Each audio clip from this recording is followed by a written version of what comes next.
Why is Playboi Carti so mysterious? This is one of the most common questions when the name Playboi Carti is brought up. People often say that Carti's one of the most, if not the most, mysterious figure in music today. And this all stems from the fact that he hasn't dropped a single song on Spotify for the past 3 years. Carti actively avoids interviews, questions, and public appearances, even telling people not to have their phones around him. Carti's mysteriousness has been showered with mixed reactions, with people calling Carti a narcissist for doing all these things to his fans, but with others calling Carti a genius, a person that uses his mysteriousness for the benefit of his career, making him one of the most elusive, talked about, and sought after figures in music today, building a cult-like fan base that follows each and every move, does whatever he does, and dresses however Carti dresses. This mysteriousness has propelled Carti to having over 50 million monthly Spotify listeners. And even if Carti doesn't drop on Spotify, he gets 20 million views on each upload on either YouTube or Instagram. Carti is one of the most polarizing figures in music today, leaving fans on edge countless times, leading them to wait for the next project to come. Fans often say that they want the old Carti back, someone who is more transparent to his fans and would post more often on social media, with old fans often criticizing Carti for this new gimmick and aesthetic. But what if I told you it was like this from the start? Atlanta, Georgia, 2012. Playboi Carti wasn't Playboi Carti yet. He went by the name of Sir Cartier. Sir Cartier's music is entirely indistinguishable from Carti's music today. Sir Cartier was a lot more lyrical, and his music reflected the times of 2011 and 2012. Man, the pot ain't free, stupid nuts in my jeans, caviar and ice cream. Fans often said that he sounded very similar to a rapper named Currency. To give you a bit of context on who Currency is another rapper that was very known in the underground. He was formerly signed to Lil Wayne's record label, and he would frequently collaborate with Wiz Khalifa. He has a bunch of songs that fans consider underground classics, and his music would be characterized as a vibe. First class tickets, you just buy the standby ones. I'm adding dollars, you add my rent. And Carti was one of the fans that would look up to Currency. Currency used to be my favorite rapper. And at the time, Wiz Khalifa had the rap game on a chokehold, but Carti didn't follow everyone. When everybody was listening to Wiz, I switched over to Currency, you know what I'm saying? He was breaking from the norm. Carti, a year prior in 2011, released one of his first songs ever in Cry. I get high, the swing of trees, vines was killing me, cause I'm into honey. Carti's music was very much inspired by Currency. He even wore a t-shirt from Currency called the Fly Society t-shirt. And a few months after the song was published, Carti would make his first YouTube channel in Sir Cartier in January 4, 2012. At the time, rappers like Wiz Khalifa, Tyler the Creator, and Chief Keef were slowly gaining up the ranks. And Carti was noticeably inspired by all three. However, there wasn't a song or video on the Sir Cartier YouTube channel until August 3, 2012. No ventilation, hoes stimulating on this Novocaine, I'm making. So searching for the one we in the matrix. Now, Carti was already doing different types of flows on his music.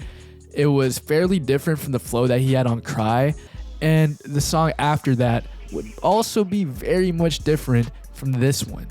A day after Carolina Blue released, one of the earliest Carti songs that would gain a bit of traction and actually have a music video was the song Steez. Steez saw Carti wearing a Tyler the Creator inspired outfit. Sir Cartier was also very much inspired by Tyler the Creator's collective, Odd Future, who at the time was the opposite of a mysterious persona. They publicized everything they did, posting on several social media sites in 2012. Odd Future basically had a level of influence that Opium has today, and Carti was one of the people inspired by Odd Future. Carti at 17 was just like your average teenager. He was skipping class, playing basketball, and had a part-time job at H&M, a fast fashion retailer that follows every single trend, a big contrast to what Carti's style is today. And this may be because of an influence that made Carti, MF Doom, who fans often say is your favorite rapper's favorite rapper. This is because of his style of delivery, his flow, and the fact that he's different from everybody else. MF Doom was known for his mystery, for someone who was willing to challenge the conventional hip-hop persona. He released the album Mad Villainy in 2004, going down as one of the most influential rap albums of all time. Doom was so mysterious that he wouldn't even show up to some of his shows because of the mask that he wore. Doom barely did any interviews, and fans knew little about his life. Very reminiscent of what Carti's doing today. And what comes with mystery was Carti becoming more unique. And this would culminate into Carti releasing one of his first mixtapes ever, in Young Misfit. If you thought Carti was just into that trap, vaporwave, steez-like style, Young Misfit showed a different side of Carti that was darker, more sinister. A fan would even point out that Carti was into that vamp and horror aesthetic all the way back in 2012. Southside nigga, black ninja, my niggas take time off your clock with the Glock. And this aesthetic was very reminiscent of another artist in Space Ghost Perp. Space Ghost Perp, or SGP, comes from Miami, and he's the founder of Raider Clan. Fans would note that he's one of the people that made the modern underground scene. And this is mainly due to his tape Blackland Radio 66.6. It was a tape that was violent, and it was different from everything else. It was funk mixed with Mortal Kombat samples and had electric guitar infused instrumentals. This tape would possibly influence Carti's first mixtape to have darker skits, a more experimental style, and with it becoming even more mysterious than Carti's previously released music. With this darker, more rageful style, Carti would release one of his last videos. January 24, 2013 saw Carti drop the Zombies music video trailer. As opposed to the conventional belief that Carti wasn't mysterious back then, he already was. As a fan noted, Carti always had the weird punk vibe to him. He was different, he was always mysterious, and he was always willing to challenge the norm. Now, early Carti fans were wondering what type of sound that Carti was going to go for in his next songs. This would come in March 29, 2013, where Carti dropped the song Ouchie. And the song had a very Young Lean-like vibe to it. With the bad hoes from Tokyo, and they bake bone and they hair short, but my money long. And you might notice something in that music video. He recently just changed his name from Sir Cartier to Playboi Carti. And another nickname for Playboi Carti was Cash Carti. Throughout 2013, Carti would drop a few songs and would start gaining traction within the underground. Now, a person would notice Carti's music, and one of these people would change his life forever. The year was 2014, and Carti was in the graduating class of North Springs High School. His music at the time was slowly gaining attention, and one of the people that had that attention came by the name of a person that you might recognize, Ethereal. I met up with my nigga Ethereal, and then since then, we just clicked up. They would go on to record songs like Young Zanho, Smash, and Lost, which would go down as underground Carti classics. Ethereal was also signed to a collective in Awful Records. It's your boy Cash Carti of Awful Records. Father was the leader and founder of Awful Records, who Carti would be closely associated with in 2014 and 2015. Awful Records loved the way that Carti was just freestyling and doing his own thing, leading them to mess with Carti heavy. And speaking of heavy, They want that old Carti, fuck that old Carti. Bitch, I glowed up, tell my mom that I'm sorry. aside from Carti releasing songs like this, he was increasing his presence in the underground. And this was also due to Ethereal, with him and Father curating the sounds that Carti was going for within that year. And in the next year, Father would often produce for Carti. His beats were distorted, very simple, and perfectly fit Carti's vibe back in the day. The most notable song that Carti was performing that had a punk rock like feel was the song Mercedes. I came off the porch with a duffel bag. Trap house back room filled with cash. With a fan comparing the song to punk rock because of the obnoxious bars, simple production, and 3-minute songs, foreshadowing what was going to be one of the best albums to come from Carti. Awful Records heavily propelled Carti to have a good amount of exposure in 2015, with him performing in shows in LA. Though everything would change in that year when Carti would start gaining a lot more attention.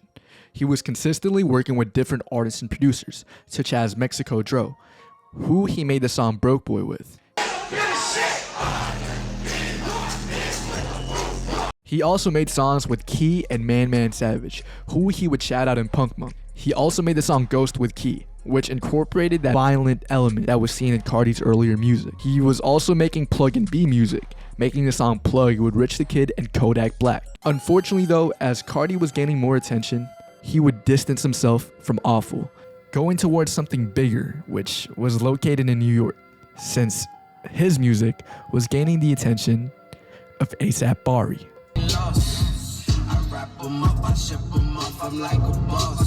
If you don't know who A$AP Bari is one of the founders of the A$AP Mob, the music and fashion label that has A$AP Rocky, A$AP Yams, and A$AP Ferg. A$AP stands for Always Strive and Prosper, and under their direction, Carti's career would go on a different level. But Carti still had to meet the mob first, which operates around New York City. It was in New York where he met the most important connection in A$AP Rocky. Carti and Rocky clicked immediately. A$AP Rocky, man, shout out to all. Yeah, Rocky signed me, you know what I'm saying? We got a lot of shit coming up. This led Carti to follow Rocky everywhere, with Rocky acting like a mentor to Carti, teaching him the ropes and giving him a taste of the life that he's always wanted. Because him and Rocky were so close, Carti signed to A$AP Rocky's label, OG. Carti in 2015 was still trying to find his place in the industry. Carti started doing interviews with reputable blogs and websites. He was also fairly active in social media, posting pictures of him and this guy named Ian Connor. Now, if you're a new fan and you don't know who Ian Connor is one of the most important figures in Carti's life.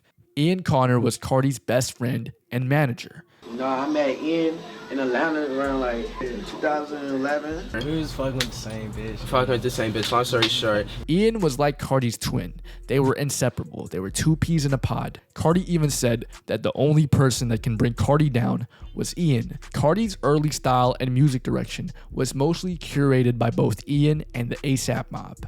And Ian is a very, very interesting figure. I'm like, Carti, you with me from now on. Someone who's also mysterious in his own right, leading Carti to follow suit. Carti was already known as a performer.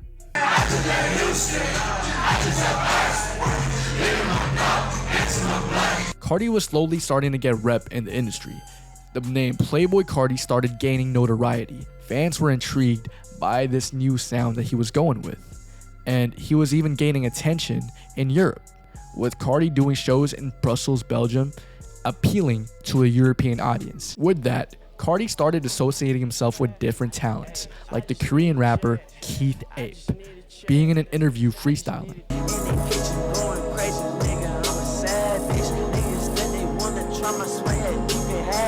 Teasing a potential EP to come out between the two. But one of Carti's biggest traits is his mysteriousness, and he always loves concealing his intentions. So this project never came out. Early fans of Carti would often comment on how Carti would like to delay releases, how Carti never had an album yet.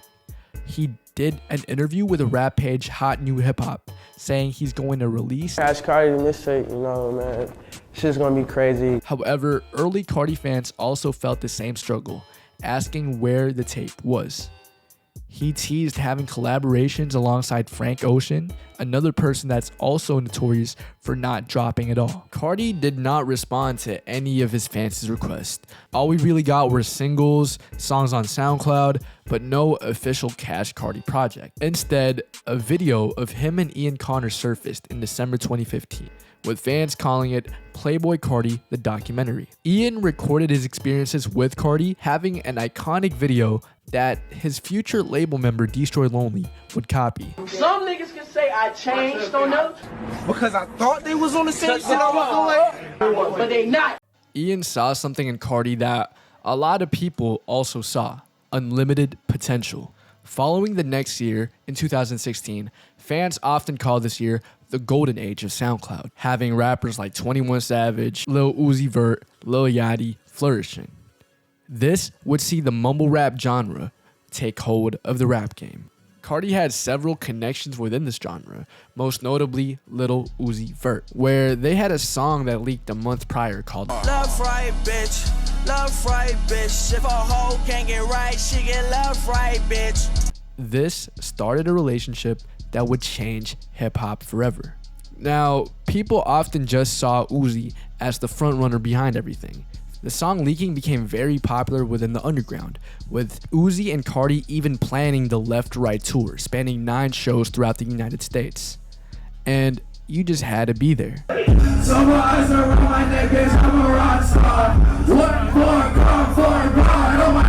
This was also the time where Carti started posting less and less on social media. Carti was also frequently seen with another rapper, Uno the Activist. Uno and Carti grew up together in Atlanta.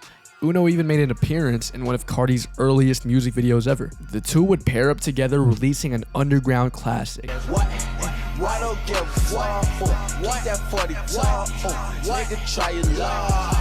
This was the new age of hip-hop. It was raw, obnoxious, and repetitive. And if you wondered what Uno's role in Carti's life was, Uno was another influence to Playboi Carti. They had a rap collective together called Splur Gang alongside Thousand Band Fani. This collective mainly operated from 2014 to 2016. Early Carti fans noted that Carti was taking a lot of inspiration from Uno and Fani. Some would even say that he was biting their style. Fani is a figure in the underground that was also gaining a lot of traction. He made music with similar beats to Carti. Splur Gang often shared beats with one another. One of the most notable songs to come from Splur Gang was the song Splur.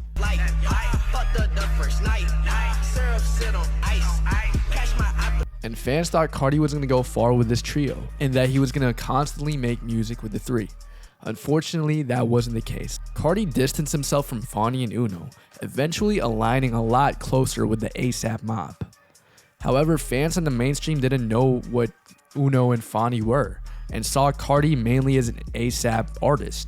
And through ASAP mob, he was gonna escape the underground soon. But fans were still waiting for Carti to drop the Catch Carti mixtape. And Carti mainly did features for Rich the Kid and Lil Uzi Vert at the time. Carti was actually on the Perfect Love tape called Of Course We Ghetto Flowers. This song had Carti reference a brand that would perfectly fit his aesthetic for years to come. And I got Rick on my teeth, and I got Rick on my feet, chopper on me, saga my jeans. I like number 9 and like Rick Owens right now. I don't know, I like the dark clothing. If you don't know what Rick Owens is, it is an avant-garde brand that emphasizes all anti-establishment themes. It features things in all black, and it's very much known for its mystery, creativity, and anti-fashion themes that challenges norms. Fans didn't know it at the time, but Carti was gonna go all in on the Rick persona only a few years later. But at the time, he was still rocking cloud goggles, Supreme, a bunch of Louis Vuitton bottoms, and Air Force Ones. Aside from Carti's fashion sense, he was actually going to end up on a project. Carti was going to be on the ASAP Cozy tapes. He made appearances in multiple songs, most notably on Telephone Calls with Tyler the Creator.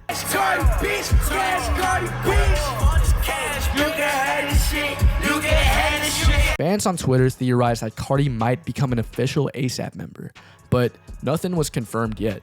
Carti then started making more and more public appearances alongside Rocky and the mob, doing an interview with ASAP Bar and Ian Connor. And in these 88 Rising appearances, he performed the song Broke Boy live.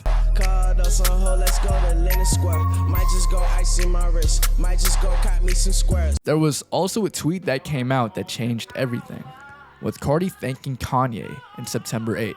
And little did these people know that Carti and Kanye would work together in the 2020s, becoming one of the best duos to come out of hip-hop, but we'll save that for later. Moving on to 2017, Carti started moving a bit different.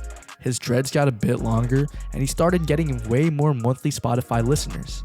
It was in 2017 that Carti's life would change forever, propelling him to near mainstream status. Carti confirmed that he was working on music with Frank Ocean. Shit, we made a song and it's very lit. I don't know if the world's gonna get it though. Now that might be a foreshadowing for the other collab tapes that Carti might do. In March 2017, Carti started previewing songs on his Twitter, produced by Pierre Bourne. Carti and Pierre didn't exactly know each other before they started working. K Supreme told me, yo, Carti did your beat. I gave him the beat. I was like, I gave those beats to you, bro. Like, why did you do that? I got mad. was like, what the fuck? But the two would eventually work together in studio. This created an unforgettable rapper-producer duo that would take over 2017 to 2020. Fans often try to pinpoint what first song they worked on together, but some fans would say it was Woke Up Like This. Video of him in the car playing Woke Up Like This. Of Carti in the car playing Woke Up Like This. There was a lot of criticism surrounding Carti's name as he only dropped snippets and teasers. Carti liked the hate though, and he turned this into the cover art for his mixtape. And it was in March where Carti released a song on SoundCloud called Woke Up Like This. And the rest was history. Carti even did a few interviews from February to March, with Carti doing an interview alongside Uzi for V-Files Loud. It's your boy, Playboi Carti, Lil Uzi Vert. Carti's season was in full effect. Fans wondered if Carti was actually telling the truth this time. In April 14, Carti would release his first mixtape, and self-titled. A mixtape that would see Carti get his first Billboard placement, and one of the first instances where Carti would start typing in his butterfly-like aesthetic. Self-titled saw Pierre Bourne drop a masterclass in production, and also saw Carti incorporate different styles. Songs like the intro and Location, produced by Harry Fraud, and Flex, featuring the Dutch singer Levin Kali, showed a more vulnerable side of Carti. Fans would say that these are one of Carti's best songs ever, and is one of his most beautiful songs, and it's hard to disagree with that. It also had songs that made you want to rage. Songs like New Choppa, produced by Southside, featuring A$AP Rocky, were perfect examples of this. And Woke Up Like This, which explains everything for itself.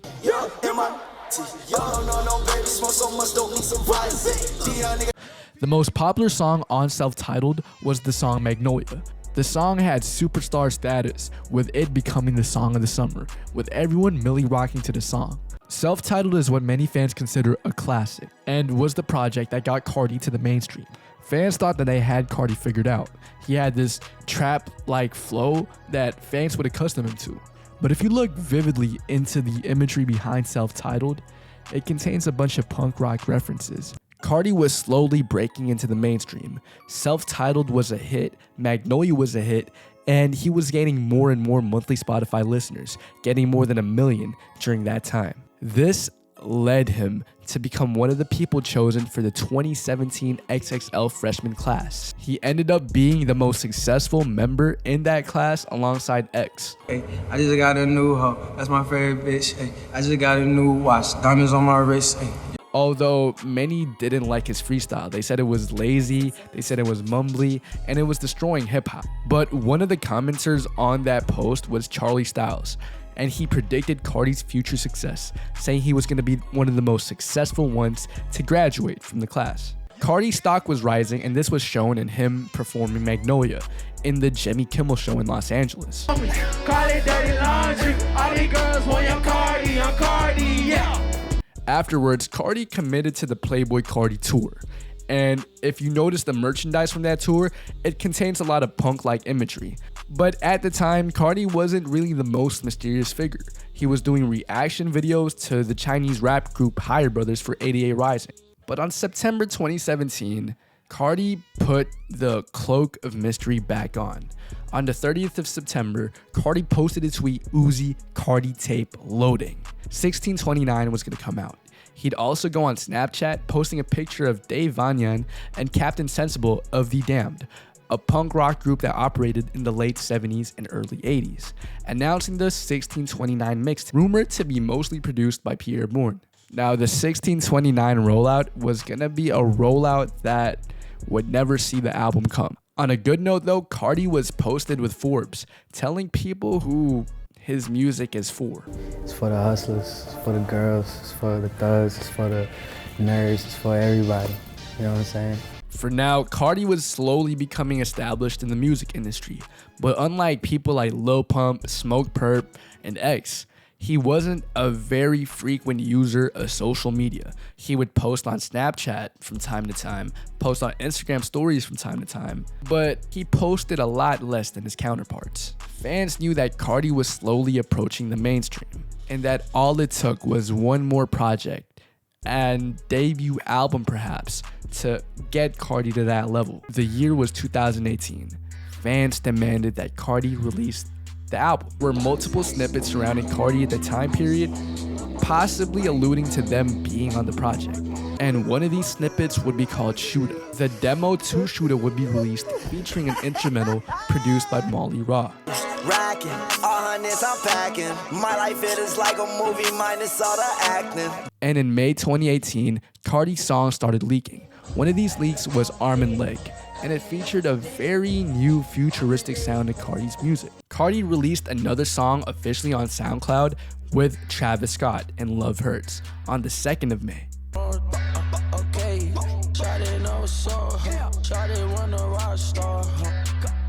Carti looked like he was incorporating a new style to his music. Fans also started pointing out how Carti was making less and less public appearances.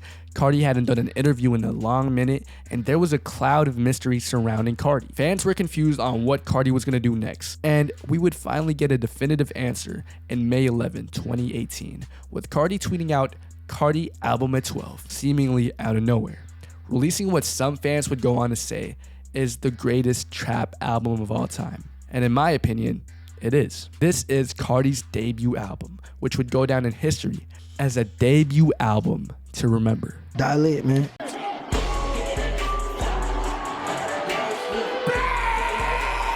At the start, Dilate was something entirely different from what fans expected. Fans expected Carti to be that cash Carti we knew and loved, something that was common and always worked. But Dilate didn't offer any of that. From the intro track to the last track, Dilate was one of the albums that was entirely different from anything in the industry. One of the things that supported this was the intro track being Long Time, which was produced by Art Dealer. The beat was different, it was electronic, and Carti's flow and calm style during that song was something that you wouldn't expect from an album called Dilate.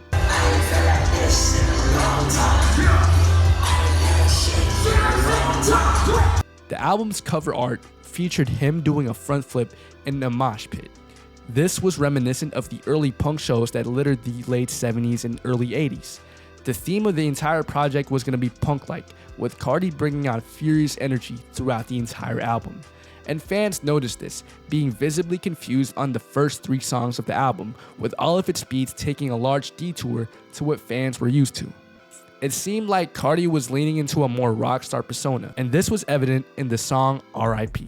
Fans noted that this song was the precursor to Carti's new sound, a sound that would take over the underground in the 2020s. The song had that type of energy that made you want to jump up and down in the mosh pit.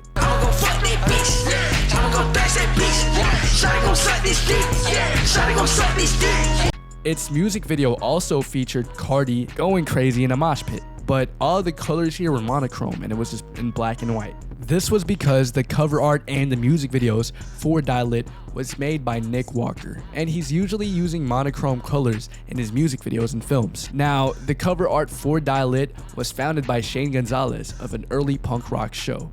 Carti's direction for his music was going directly into the punk rock subgenre. Carti, again, would challenge norms and conventions, and wasn't afraid to do something completely different than what everybody else was doing. Another thing that gave fans a different look on Dilate was when Carti was having a baby-like tone to his voice in his songs No Time and Flatbed Freestyle.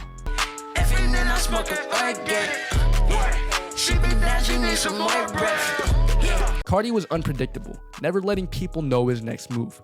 This received a lot of mixed reactions, with some people saying it was one of the worst things to happen ever, and with others praising Carti's ability to become new, to become different, to innovate. Fantano even gave the album a 7, which is basically an Opium 10. And what's this project without the Dilate Tour? Every song on this project was perfect to be played in front of a live audience. And the promotional material of the Dilate Tour was also directed by Nick Walker. The promotional video featured punk rock energy. It directly derived to the punk rock videos of the late 70s and early 80s. And Carti was going fully into the rockstar persona, with the song Screaming at a Wall by the DC punk band Minor Threat playing.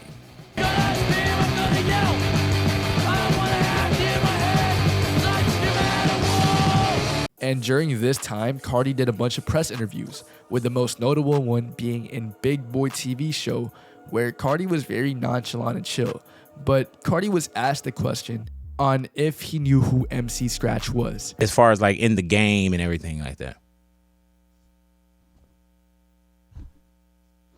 Fans also cherished the fact that Carti was doing interviews, with this being a very rare occasion for the rapper. Although Carti was very laid back, there was something buried deep in there with him talking about I might clock in like at 12 to 1 a.m. sometime. You know what I'm saying? Like vampire hours. You know? Yeah. Now fans thought that Carti was just talking about how he wouldn't go to sleep, and that's one factor. But vampire hours would also be a foreshadowing for what was to come in the future. Carti also had a bunch of previews on what Die Lit 2 was going to be, followed up by a snippet that you probably know. Walk around them bills, walk around them bills. Yeah, walk around them bills. Now, Die Lit 2 was never coming out. What was to come was an entirely new album called Fans were elated to see Carti dropping consistently, but many theorized what the sound of Whole Lotta Red was going to be. Was it similar to Buffy the Body, or was it going to sound like Cancun? And was Carti going to incorporate the baby voice a lot more to this album? If you thought that, you would probably be right. Aside from Cancun, Carti also made appearances on songs with Chief Keef during that time period, and he made songs with Rich Brian as well. Carti was in the studio working closely with Pierre, where a studio session came in August 9, 2018. This studio session saw songs like Butterfly Doors and Goku recorded. However, those songs wouldn't leak yet, and Carti was still on tour with fans waiting for Die Lit Deluxe. He kept on touring, but that tour also had to come to an end. But another tour would come out, the Neon Tour.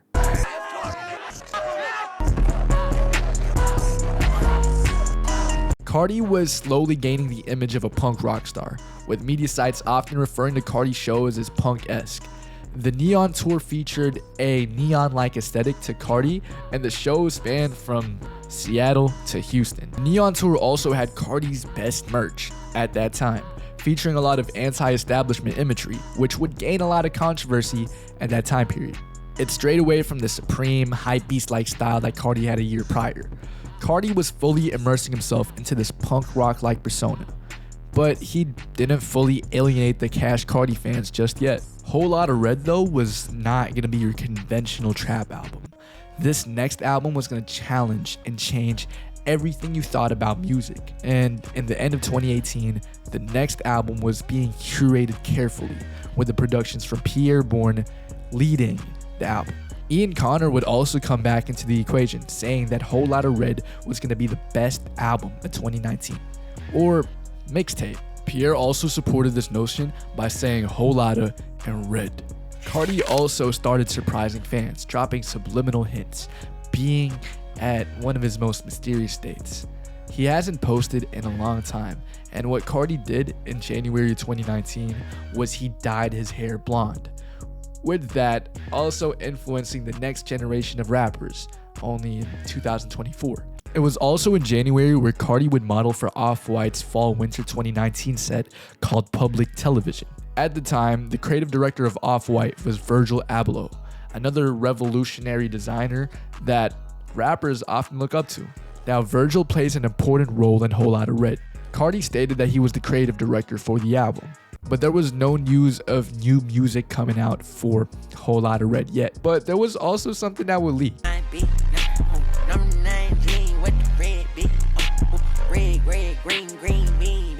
The start of the year wasn't looking too good for Carti's team. His songs were leaking, and this led Carti to become a way more secretive figure, barely making any public appearances throughout the year. He didn't release any solo songs at all, but had features. Behind the scenes though, Carti was slowly working on something. He was building a team to help him drop this album. One of these people was Gunnar Stahl, who has headshots and photos of iconic people. And if you know this Carti picture, Gunnar took that. And Pierre Bourne was going to be his lead producer. But Carti also had young guys in his team. Somebody that was new, somebody that the industry didn't know about. In April 2, Ken Carson posted a tweet saying, "No Boy Barbie," referring to Ken's debut project, Whole Lotta Red Carti First. At the time, fans were confused. Who was this Ken Carson? Ken Carson is one of the people that Carti met in the studio while working with 808 Mafia. Ken was in one of his shows in Los Angeles, and he'd get into a fight. Carti got him back into that show. Little did Carti know that this guy was going to sign to his label in the future, but fans still questioned the prospect of Carti being on a song. And the answer would come out in the form of a guest verse that would take over 2019.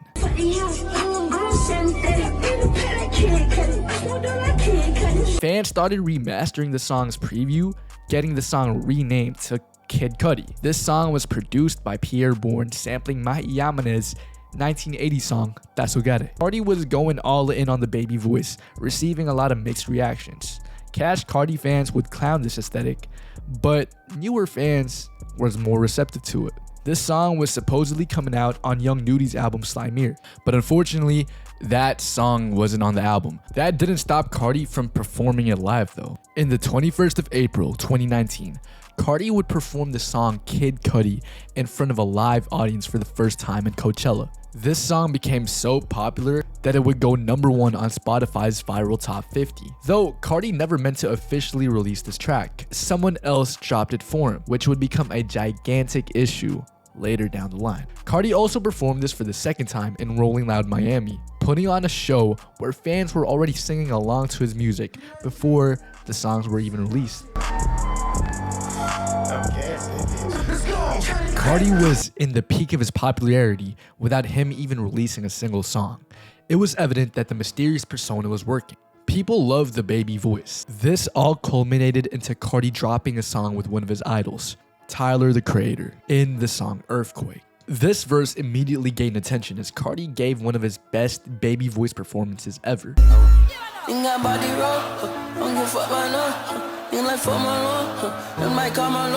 Tyler's fans would say that he was speaking in a different language. He was speaking in Cartinese, and it was a language that only the gods can understand. The music video even showed that they couldn't transcribe Carti's verse. However, it was this verse that left an impact on fans the most, with people consistently talking about his verse for months to come. This song would actually become one of Carti's highest charting songs ever. But fans wanted more updates on Red, and Ian Connor provided that in June 7 by showing a file of Pain 1993 alongside Drake, and it was supposedly releasing on 2:59 a.m. But you have to remember Carti's strategy. We were not gonna get the song for a while. It was also in June where there were unreleased Carti songs that would be published on Carti's account. He would post an Instagram story breaking his silence saying he got hacked. Leaks were becoming a big issue for Carti and his team, but at the same time, it played a massive role into building the hype up for Whole Lotta Red. Carti continued touring throughout July, but there was no sign of a new project coming out until Carti announced something on the 28th. I'm trying to drop my shit in the next 60 days. I feel like we working too hard on this moment, so I'm gonna do this shit. No features is all I need. And that would fall sometime in September, Carti's birth month. And September 13 fell on a Friday. Fans were actively hyped for this project. Other artists were also really hyped up, with Drake even saying, play Whole Lotta Red. Fans were even asking Carti's loved ones, for example, Iggy. I'm never gonna tell you when Whole Lotta Red is dropping, you guys. I can tell you Whole Lotta Red is amazing. After that, the month of September came. Carti turned 24 and his sophomore project was supposedly coming out soon. Cancun in its entirety was leaked, and this left a lot of issues for Carti's team. The hype was unbearable, but knowing Carti, he wasn't going to drop the album. And this is possibly due to a book of Whole Lotta Red songs releasing without Carti's permission. Until we got an Instagram post breaking Carti's silence in October 15, saying him, Red, incoming, and fans got their hopes up. Another one came with less than 48 hours, locked in. The clock hit 12 on the 18th of October, and an Instagram post would come from Carti saying he just made 10 vibes with the producer. But Carti did all of this and there was still no album. Fans were visibly upset, saying another Friday without Whole Lotta Red. After the October saga, in the following month, Carti donned an all-black persona, something more eerie and dark, compared to his style before. November 2, Carti posted a picture with the caption, "Opium Heart." Fans didn't know what Carti meant at the time. Maybe he was talking about different types of substances. This was the first sign of Carti changing his aesthetic to become what it is today. Behind the scenes, Carti was working on a label that would shock the world only a year later. He was working alongside Joy Division, a videographer and someone who would occasionally help style Carti. He was a creative figure and wanted to do something entirely different from everything that everyone did. Carti also started working with different producers aside from Pierre, such as Richie Self and a familiar face and art dealer. The thing with these two producers is that they were willing to go into this darker style like Carti was going for. Opium was going to have talents like Ken Carson, International Jefe, and Capo, but only one person would stick around till this day. It also had associated acts with rumors of them joining the label, such as the UK artist Lancey Fell. Opium was going to take over the world soon, but not yet. The date was November 5, and it saw a post of Carti saying he just shot a movie, with fans theorizing that this was the music video for the song Trenches. But the year 2019 would pass, and Carti would have no video interviews, no songs released, becoming one of his most mysterious and quiet years. It was cryptic and out of this world. 2019 was when we had the biggest amount of leaked music come from Carti. And Carti's stock was at an all-time high, with people releasing Carti mixes throughout the year. Whole Lotta Red was the most highly anticipated album alongside Eternal Take in 2020. Unfortunately, Uzi and Carti weren't on the best terms at the time, with them having disagreements, leading to the belief that 1629 may never come out. Another thing was the interviews. Carti hasn't done a single video interview until he would go to Sydney with Culture Kings. At the turn of the decade in 2020, he said that Whole Lotta Red was something that was different. Yeah. I got bars. That's what Whole Lotta Red is about. Many fans tried to decode what Carti meant by saying he had bars. Was he gonna go back to that 2010 style that we previewed a while ago? Was he gonna be Cash Carti once again? Or was he gonna stick to that V1 style? Was he gonna stick to that style where he was pushing boundaries? Fans didn't know what to expect. Plenty of songs leaked the previous year, fleshing out the possible sound for Whole Lotta Red. But there was another version of Whole Lotta Red slowly coming into play. There was a baby voice that was more high-pitched than what he was previously doing. Fans were calling this the fetus voice. People were actively working on Whole Lotta Red, and on January 2, 2020, Carti dropped an infamous picture on Instagram. Vampire Weekend, Red.com, draped in Rick Owens shoes. This was one of the first instances of Carti embracing the vamp persona, which would take over the rest of the decade. Vampires are known as equally mysterious figures. They're elusive, they move around in the night, and you can never really see them. Carti is specifically inspired by The Lost Boys, a 1987 cult vampire movie, and another inspiration may be from Space Ghost Pert or Black Cray. Other artists have been using the vamp persona for years, with the most notable ones being from the early 90s and 2000s Memphis scene. But going back to Carti's label in Opium, January 26, 2020 saw a post from Ken Carson with Lancey Fell saying Opium. This asterisk refers to the CDG asterisk, which is the logo style for Opium. If you still don't know who Lancey is an artist from the UK who makes similar music to Carti.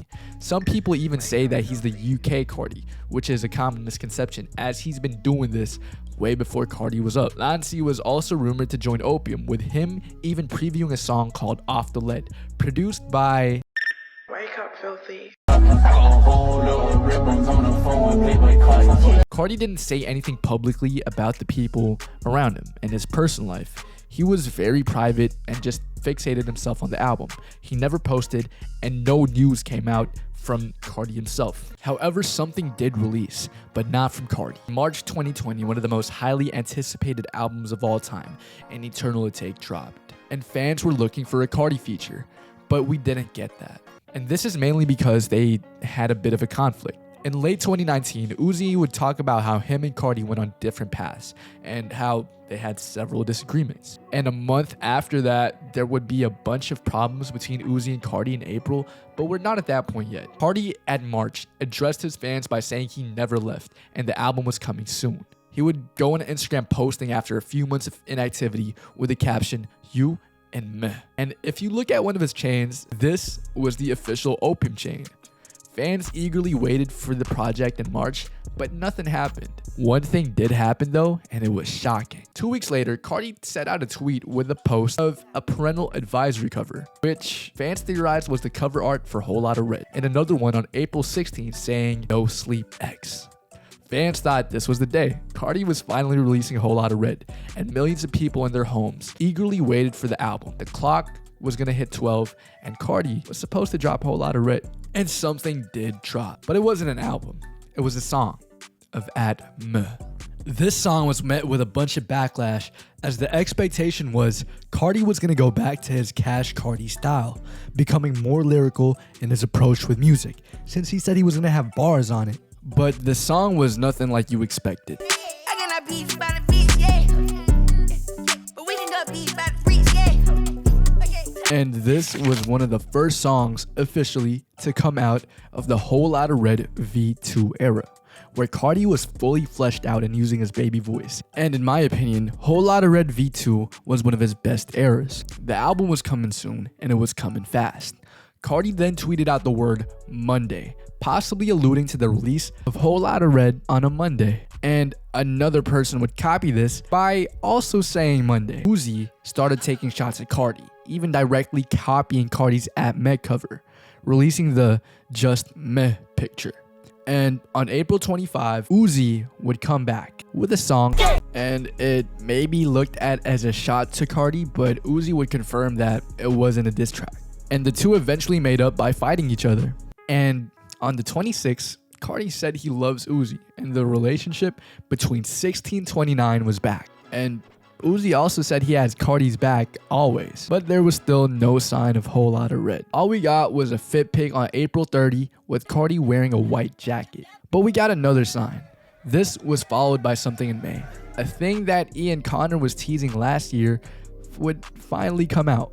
This was the song Pain 1993 with Drake, which was first previewed on Pain TV from Ian Connor. When this song released, it was a very hard period to be a Carti fan, since everyone on Twitter was trashing Carti's verse. But in my opinion, it's a very, very underrated verse. Fans criticized this verse since it had Carti's fetus voice on it. Remember I used to sleep on the floor. Like every day I rock Christian Dior. But there was one unreleased version posted by Joy Division, which saw Carti go back to his Cash Carti roots.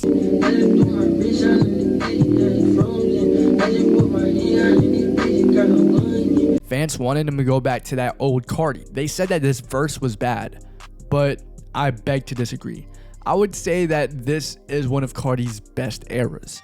Unfortunately, the V2 era was cut short, as that was the last song to come from it. There would be other leaks on V2 songs, but we never got the official album. A notable leak though would be You Can Do It Too, which was rumored to be the first track on Whole Lotta Red. May was the same month where Joy was previewing music videos for Whole Lotta Red.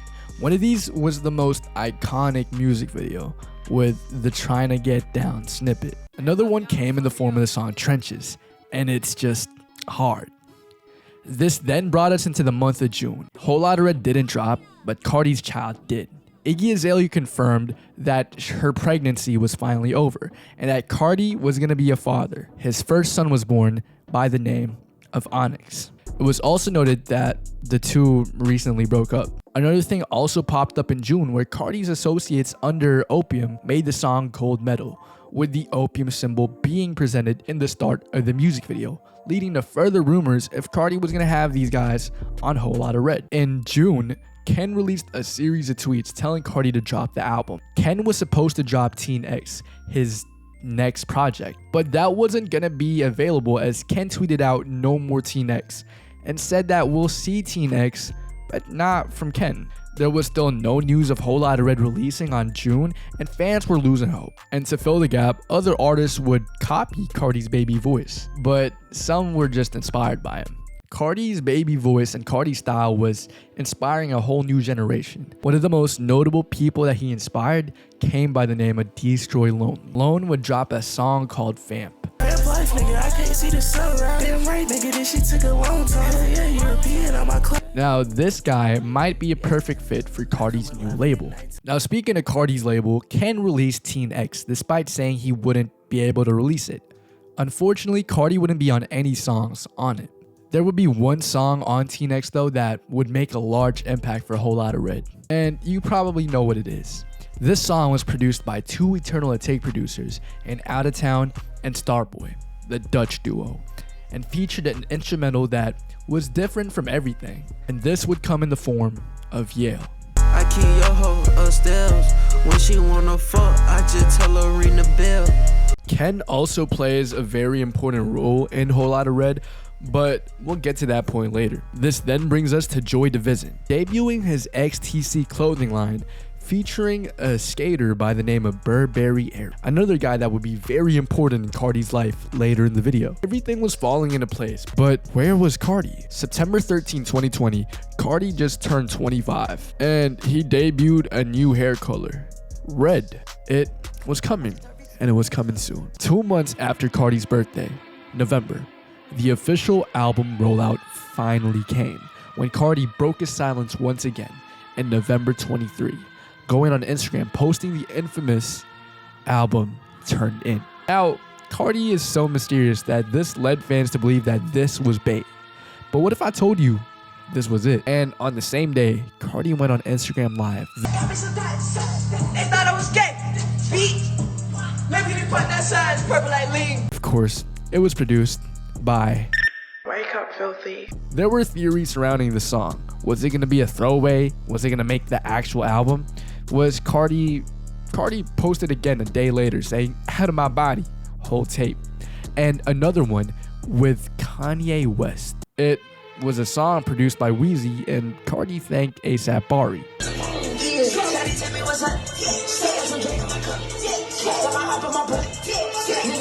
He also followed this with a fit pic, debuting a new look wearing Rick Owens. This was followed by another snippet where Carti came with a comparatively chill vibe produced by Arc Dealer. Before we got to where we started, this love don't feel when we started. However, fans still posed the question, was Carti actually telling the truth? All signs were pointing to a Whole Lotta Red coming out, and on the 27th, Carti was the most active he's ever been.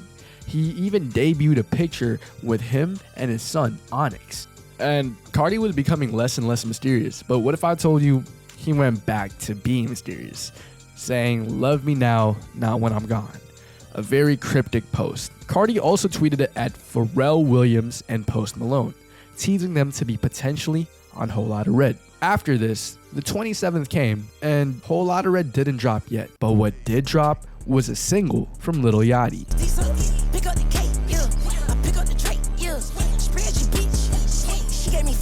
Previewing the first official track featuring Carti's new Vamp voice. Fans loved the verse, saying it was hard, but there was another crowd still questioning if the album was actually coming out.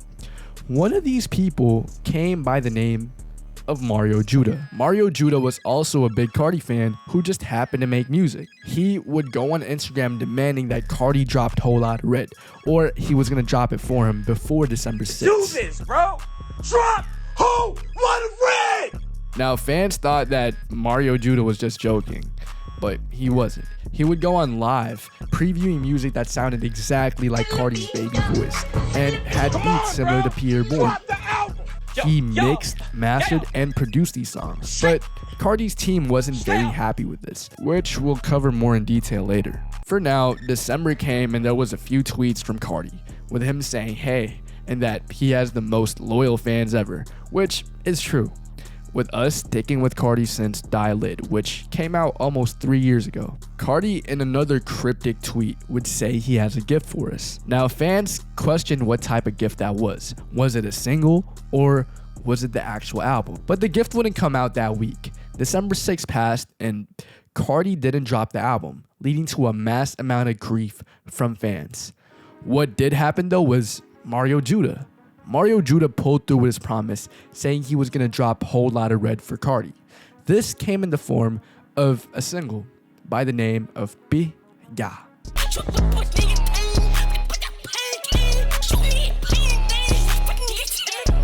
mixing, mastering, and producing his own version of Whole Lotta Red. Many fans love this album, but the Opium team did not like it. Ken Carson infamously made a comment. Carti never responded to Mario Judah. He instead would go on Instagram posting that the album was about to drop. He got a tank as a gift from Kanye, and if you didn't know yet, Kanye was going to executively produce Whole Lotta Red, and he was going to have an appearance on the album as well. One thing that you would note though is that he replaced Virgil Abloh as the creative director. Carti also posted with him posting up in Kanye's estate, fully integrating himself into the vampire persona. Now, the old Carti that you knew was gone. This was King Vamp.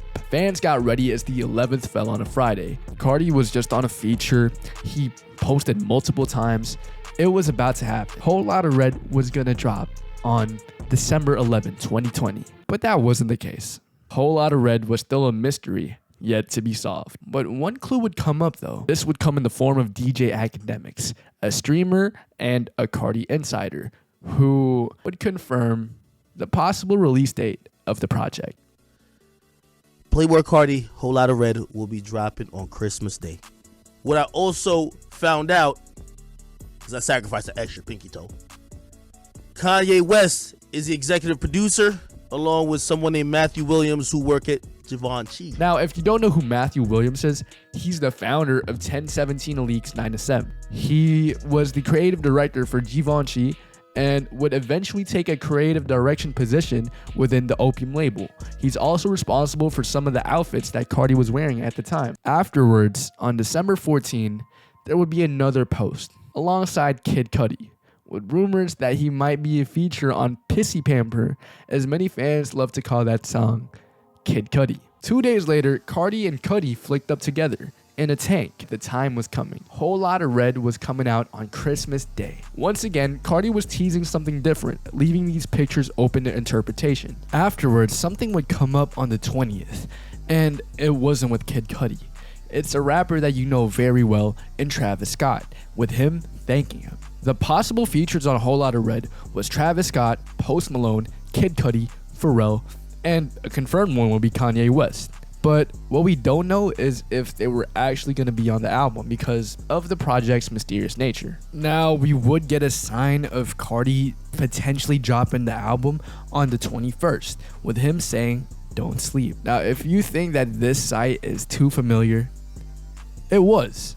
But he actually meant it this time, with him dropping. Fans stayed up for an announcement of the cover art of Whole Lotta Red and the official release date of it. The project had a cover art interpolating the Slash magazine. It was actually a punk rock magazine that operated in the late 70s and was a sign that the album was going to be completely different from what you thought it was. If you look at these three things on the bottom, it says Volume 1, Number 1, and Mayday, Issue 1225, confirming what DJ Academics said. The album was coming out on Christmas Day. There was also a leaked track list to the album, including songs like Money and Hugs, which was a snippet from V2. It also had songs like Beano and Teen X. However, the Travis Scott and Post Malone features never came. Carti also dropped the signature Kid Cudi on Kid Cudi video on TikTok.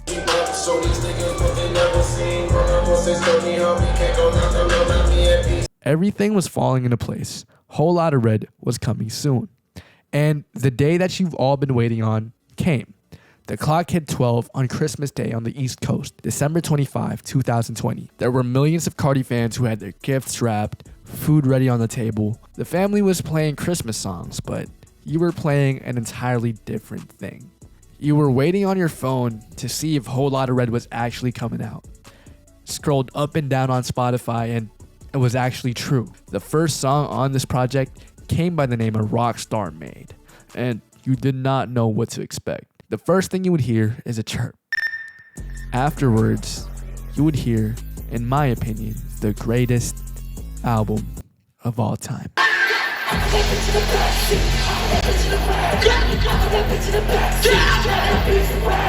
And one of the hardest tracks on this album came in the third track, called Stop Breathing. Carti actually did this song in one take, and the only way I could describe this song is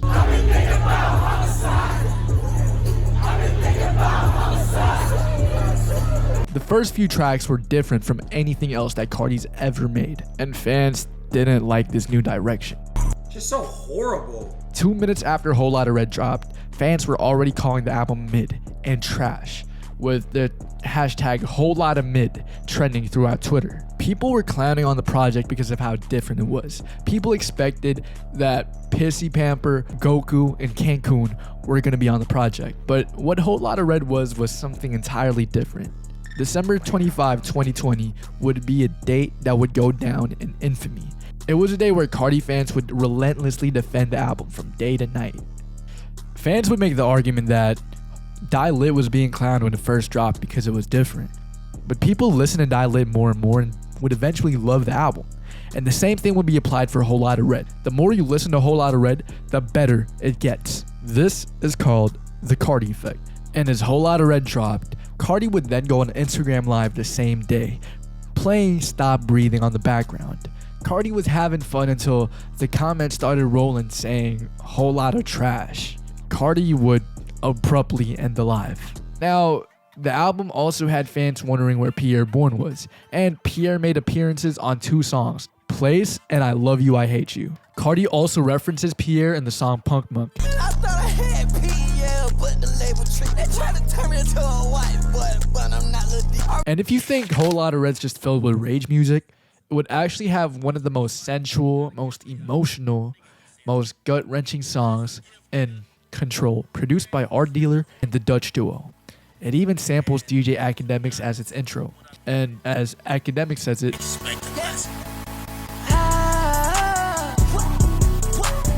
Whole Lotta Red would go down as one of the most revolutionary albums of the 2020s, shaping the sound of the modern underground. People like Ken Carson, Destroy Lonely, and Osamason can credit Whole Lotta Red as a direct influence in their music today. And in the album release party, Carti was seen alongside Lil Yachty and another guy who's right next to him. You might recognize him as Homicide Bino, who is a future Opium member and was Ken Carson's former manager. Carti just released one of the most highly anticipated albums ever and was on top of the world. But despite this, Carti would have some opposition. On the same day that Whole Lotta Red dropped, Iggy Azalea would go on Instagram Live talking about how Carti wasn't a nice guy. Together, he's never going to get his shit together. The only thing that he cares about is what the world thinks of him, because he's a fucking narcissist. After this, the Whole Lotta Red saga would be wrapped up. Fans who waited for years and years and years would finally get to listen to the album. Whether you loved it or you hated it, Whole Lotta Red was here to stay. Unfortunately, a lot of people would never get the opportunity to listen to the album. Carti's mystery was finally vanishing. It was as if he was active again. But a lot more questions sprung up. Was there going to be a deluxe? Was Carti going to perform the album live? And were there going to be any more music videos? These questions would be answered as Carti confirmed the existence of a deluxe on the 27th, and even asked fans what they wanted for the deluxe. One of the most notable fans who gave a possible track list was DJ Academics, who gave a very casual track list. For the music videos question, Carti posted a tweet saying Stop Breathing, King Vamp, and another picture with Young Lean also came up, leading to further belief that he was gonna be on the deluxe. Finally, for Carti's live performances, there were no live performances. It was the 2020 situation. However, Carti performed in front of a Zoom call for Cyberworld with Ken Carson. In this performance, Carti's seen wearing Rick Owens in the show with Burberry Airy and Mitch Moses. And the most notable performance in the show was Carti playing the song Stop Breathing.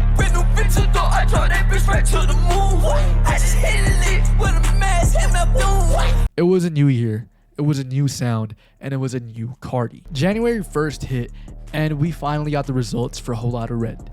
Whole Lotta Red debuted at #1 on the Billboard Hot 200, becoming Carti's first #1 hit.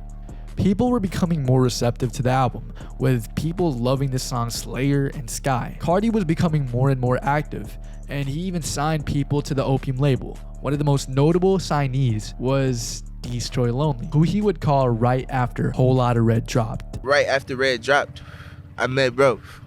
But another mystery would come through. What was going to be on the deluxe?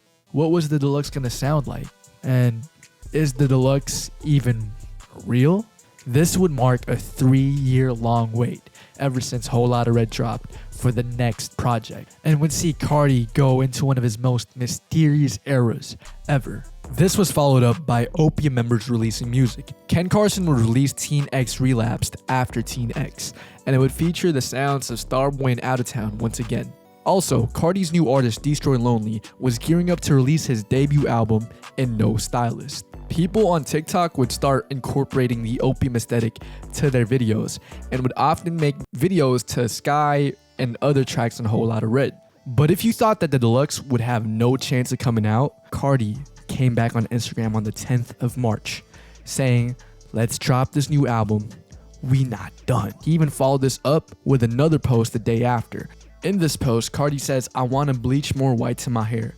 I want to drop like right now." Fans anticipated the album to come on the 12th, which was a Friday. But Whole Lotta Red V3 or Whole Lotta Red Deluxe was an album that didn't come out. Fortunately, Carti started doing more interviews, but it wasn't in a live format. Similar to the likes of rock stars in the late 70s and early 80s, Carti opted to do interviews through magazines. And one of the people that interviewed him was Kid Cudi for the Interview magazine. And he asked Carti why he opted for this new punk rock like style and why he changed his name to King Vamp. And as Carti says it, vampires are always handsome and that vampires never die. Another interview was Carti's one with Inked, where Carti compares himself to Sid Vicious and how Matthew Williams was basically his Vivienne Westwood. He also compared himself to MF Doom due to him being anonymous. Fans also demanded to see more music videos from Whole Lotta Red, since the only music video we got was Metamorphosis with Kid Cudi.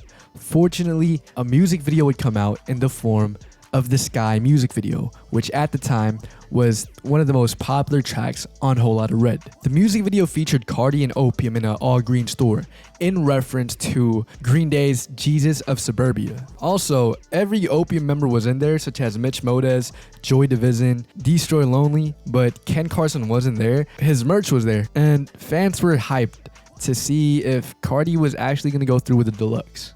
And we would get some news in May. May 2021 was a month that would be difficult for Carti, as a V2 Grail would come out. This came by the name of Cartier, which saw Uzi and Carti finally make a song together once more. I'm in that bitch. I'm too late. I'm a I got an AK. Big ass stick. Unfortunately, Carti wouldn't drop. But on a good note, Carti's new label was releasing more music, as Ken Carson released his debut project in Project X in July of 2021. And another thing that came in July of 2021 was Carti performing for the first time once again. Restrictions from the 2020 situation was finally opening up, and Carti would perform in Lollapalooza in Chicago. Carti's set came right before Miley Cyrus's set, so Miley Cyrus fans got to experience what it felt like to be in a Carti concert.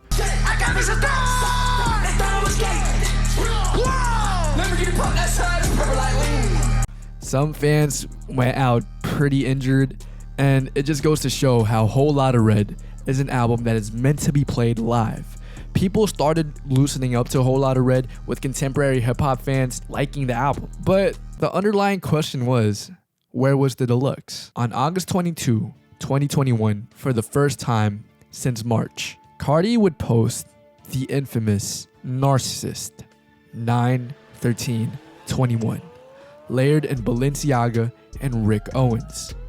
There was also a motorcycle helmet in the photo, and if you notice a mask, and if you find this mask familiar, this is because Carti and Kanye West have been working together to release Donda, Kanye West's album. Now, 9/13/21 was Carti's birthday, and 9/13/21 fell on a Friday. Now, fans speculated what Narcissist 9/13/21 meant. Was it gonna be merch? Was it gonna be an album? Was it gonna be music? The following week after the 9/13/21 post, Kanye would release Donda, featuring Playboi Carti, in both Junior and Off the Grid. Off the Grid would become one of the most popular songs of 2021.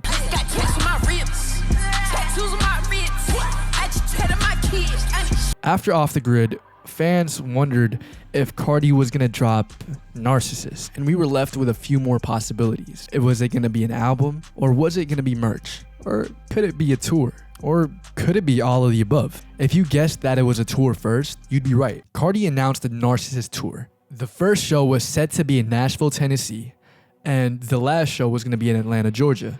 And this was all going to happen between October to December. But this tour left fans wondering, why would Carti tour for a new album if he hasn't even toured for a whole lot of Red yet? Carti dropped another picture on Instagram wearing the Balenciaga Gamer t-shirt. He's also seen wearing Balenciaga bulldozers and a mask, which still had the same caption of Narcissist 9/13/21. But no definitive thing was coming out yet until on September 12, 2021, the day before Friday. Fans were getting ready to hear this new project. But unfortunately, the album never came out. Carti would celebrate his 26th birthday without dropping Narcissist. Fans were disappointed, but something did drop in the form of merch. If you go to the PlayboyCarti.com website during that time, it featured a lot of Narcissist clothing. It had motorcycle themes and had an aesthetic that was entirely different from what Carti used to do. It had bomber jackets, racing jackets, and a motorcycle helmet that costed $5,000. Now, fans would get angry with the price, saying they could find that same helmet on Alibaba for a fraction of the price, and said that the merch was overhyped. Nevertheless, fans still bought it. But what if I told you this merch wasn't real? Carti's website was hacked and the reference folder was posted, which Carti would later confirm on September 15, saying that the clothing was never approved. Now, this left fans even more disappointed. Fans wanted to hear Narcissist and its potential sound, but Carti never gave us that. What we did get though was beats from KP. KP Beats would preview a few beats from Narcissist. One of the most notable ones would be this beat. The beats on Narcissist sounded different. It sounded noir and it sounded new. A day after the merch dropped, Carti would go on Twitter to say something. If you remember Carti using that broken creative text that he would usually use for his Instagram captions, this was no longer the case. Carti would text normally and he would say, "Forget all sample clearances, drop Narcissist." Now, what did he mean by sample clearances? Was it for songs? Was it for clothes? What does he directly mean by drop Narcissist? And the answer to that question would come a day later, as Carti and Uzi were seen together wearing Narcissist merch. However, all we got was the various Opium members wearing the merch, confirming that it would be merch. Though 2 weeks later, something leaked with productions from Filthy and Lucrative on the song Medusa. And the only way I can describe this song is rage. Me and 50, I'm getting 50, too much money, this shit so 50, Now, the sound of this song was fairly similar to Lotta Red, which would be perfect for the Narcissist Tour. After the song, Carti would come back on social media saying just one word, Narcissist. Fans anticipated that something was coming that Friday on September 30, but that was not the case. What ended up happening though was Narcissist becoming a tour. On October 14, Nashville, Tennessee was going to have King Vamp debut what was to be one of the most energetic, hardest, and most memorable shows that Nashville's ever going to see, which was the start of the Narcissist Tour. There were also billboards, posters, and promotional material littering all over the United States, and the tour would happen. Carti didn't lie this time, and we would have... Throughout the tour, Carti was moving like a rock star, filling up shows all throughout the United States. Carti didn't even have to sing his lyrics for the show to be good. All Carti had to do was scream and jump around, and it will be one of the best shows that you've ever been through. At the time, Carti was said to be one of the best performers alongside Travis Scott, and that's because of the raging energy that the shows gave you. Most of the shows had an atmosphere where you just felt like you wanted to jump, you wanted to break something, you wanted to rage alongside Carti. Carti also brought his artists with him to open for his shows. A notable performer would be Ken Carson and Destroy Lonely, who would often open for Carti.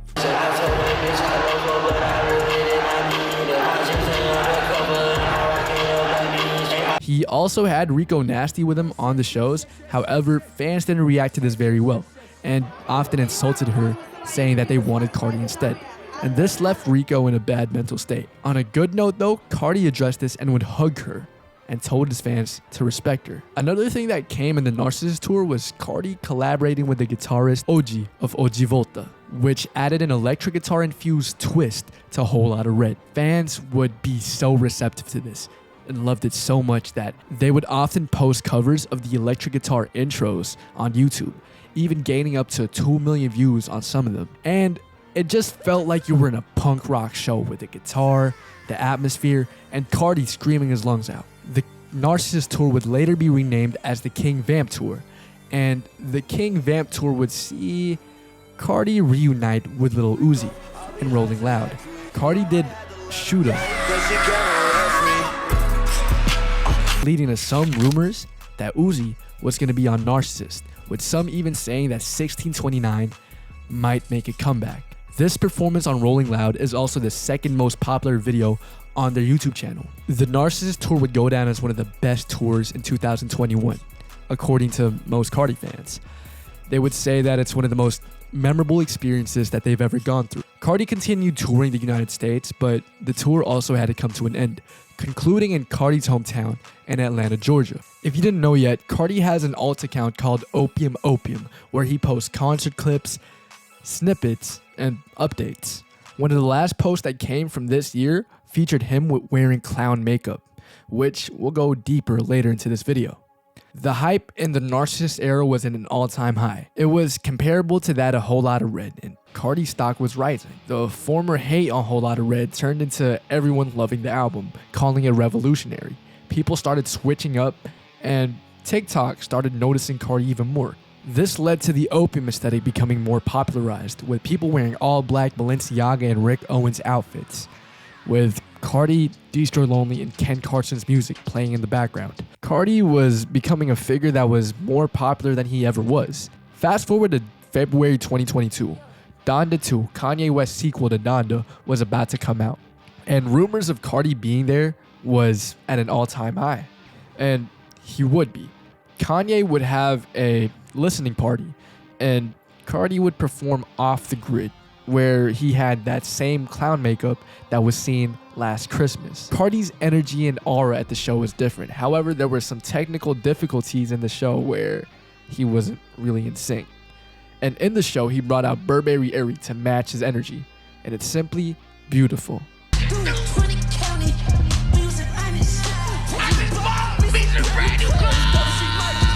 And in the Donda 2 rollout, Carti would have another appearance in the song Mr. Miyagi with Future.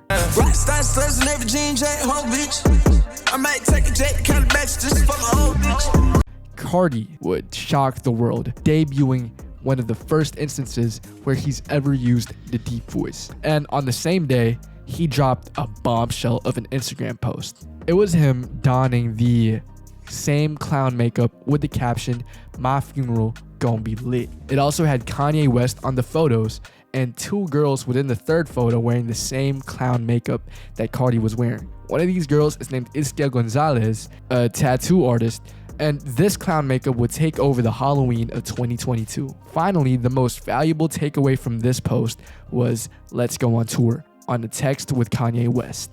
And this tour was supposed to happen. It was going to have Lil Uzi on it as well. The tour was going to be called Introvert.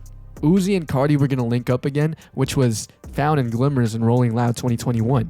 And Kanye and Carti was seen to already have beautiful chemistry together, so fans eagerly anticipated for this tour. Sadly, the tour would never happen, and we would never see Introvert take place, which could have been one of the best tours to happen in 2022. Now, Carti was still a very mysterious figure, and fans wanted to get the deep dive on why he was so mysterious. This would be answered in an interview with XXL, where the interviewer, Vanessa Sadin, would ask Carti why he was so elusive and so quiet, and why he didn't do any interviews. And Carti answered that interviewer saying, "Sometimes I feel like I don't know how to talk, so I don't be wanting people to judge me based on how I talk, you know what I'm saying? I'll never like that. When I get around my white friends and stuff, I'm like, what's up, shorty? You know what I mean? I don't switch it up. I'm just a product of my environment. I'm from Atlanta, and I love Atlanta. This is me. Certain things you can't change, but I can get my teeth done, I can get a skincare routine, I can go dress up nice, but I can't take that Atlanta out of me. And fans also demanded that we get an update on the music that Carti was going to work on. If Narcissist was actually a real album and what the sound of that album was going to be. Now, Carti would do that by playing music for that interviewer on a song called Wicked, which you probably know today as Killers. Now, this song previewed a deeper tonality from Carti, a deeper voice, something that sounded entirely different from Whole Lotta Red. But we won't get to hear that yet. In that interview, Carti also talks about his clothing line, and I want you to pay attention to Carti's hoodie in the XXL interview, as that's going to make another appearance later in the video. Carti also talks about Opium, saying he had a gang of producers, he had a gang of artists in Ken, Lone, and Homicide gang, and how he loved all of them to death. Vanessa would ask Carti if we would hear the project with Lil Uzi, and Carti responded saying, Uzi's working on mad music right now.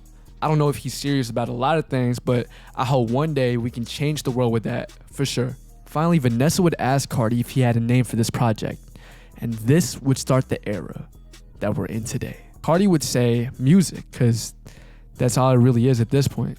But fans were seeking new music, and this would happen. Carti's mentor, A$AP Rocky, was in Smokers Club on the 30th of April, wherein he previewed a song that had Carti in it called Go, and this featured Carti go back to his old style.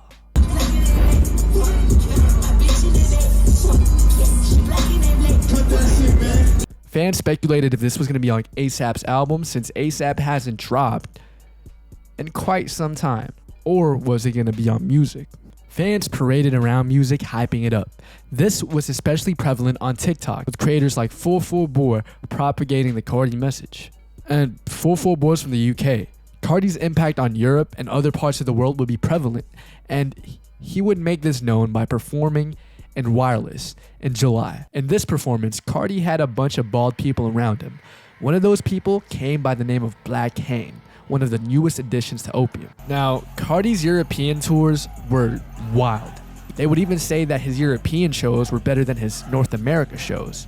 He even let a fan perform a song with him in Switzerland. Opium was slowly taking over the world, with fans drawn to the aesthetic and visuals that Carti and Opium were portraying. But fans still had the underlying question if Carti was working on new music, and that was answered in the form of Ken Carson officially releasing his sophomore project, X. Now, this wasn't direct music from Carti, but it was executively produced by Carti. And if I could describe this album in 2 words, mosh pit music. Destroy Lonely also released his debut album, No Stylist. This left us with one more person left to drop something. The first sign of this project releasing was A$AP Rocky posting the song Sights on his Instagram, which had Carti in the music video. It's been 4 years since the two have worked on a song together, and Carti was finally reunited with his mentor. However, this song was never supposed to come out, with Opium J getting mad at A$AP Rocky for supposedly leaking the song. And Carti's engineer, Fritz Owens, confirmed that Carti never approved this track releasing. This was a sign that the album should be coming soon, right? September 13, 2022, Carti's 27th birthday passed and there was no album yet, and no posts came from him. What did come though was another interview dropping in September 21, 2022. He was interviewed by the Atlanta Police Department. Right, it was an emergency. What is the emergency? I got stuff going on with my fam. I live in Oakland. I'm trying to get... The police officer unfortunately did not believe him and would detain Carti, bringing him to the police station. Now, in that police station, Carti was seen wearing fur boots and Balenciaga Raver jeans. And one of the people in that police station identified him by the name of Bear One Boss.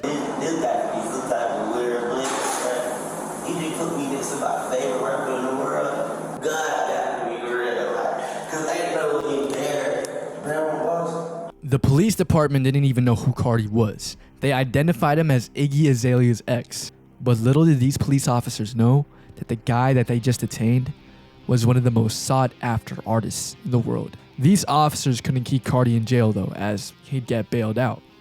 And a day later, Carti would take a flight to New York City, wherein he'd perform in Rolling Loud, putting on a performance of a lifetime.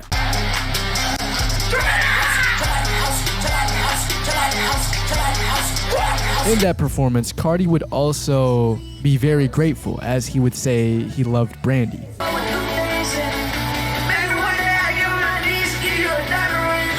Brandy Marion was Carti's girlfriend and would be a pivotal person in Carti's life in the future. He also performed alongside Kanye West in the show. Every show that Carti did was special. It had raging energy and would leave you with a lasting impression that you would tell your kids from generations on end. A few weeks later, Carti would drop Narcissist, but it wasn't the album.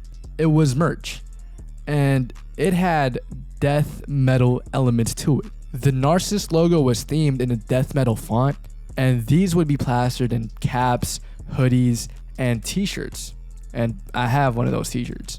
But another controversy would come up from this, as the merch also featured mugshots of people who didn't really do the best things. One of the people featured on the hoodies was a guy who was not a very good person, and fans did not like this.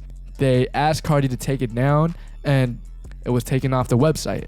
Another controversy from this merch drop was that one of the models looked very unique, and fans would start clowning on this person, saying very mean things.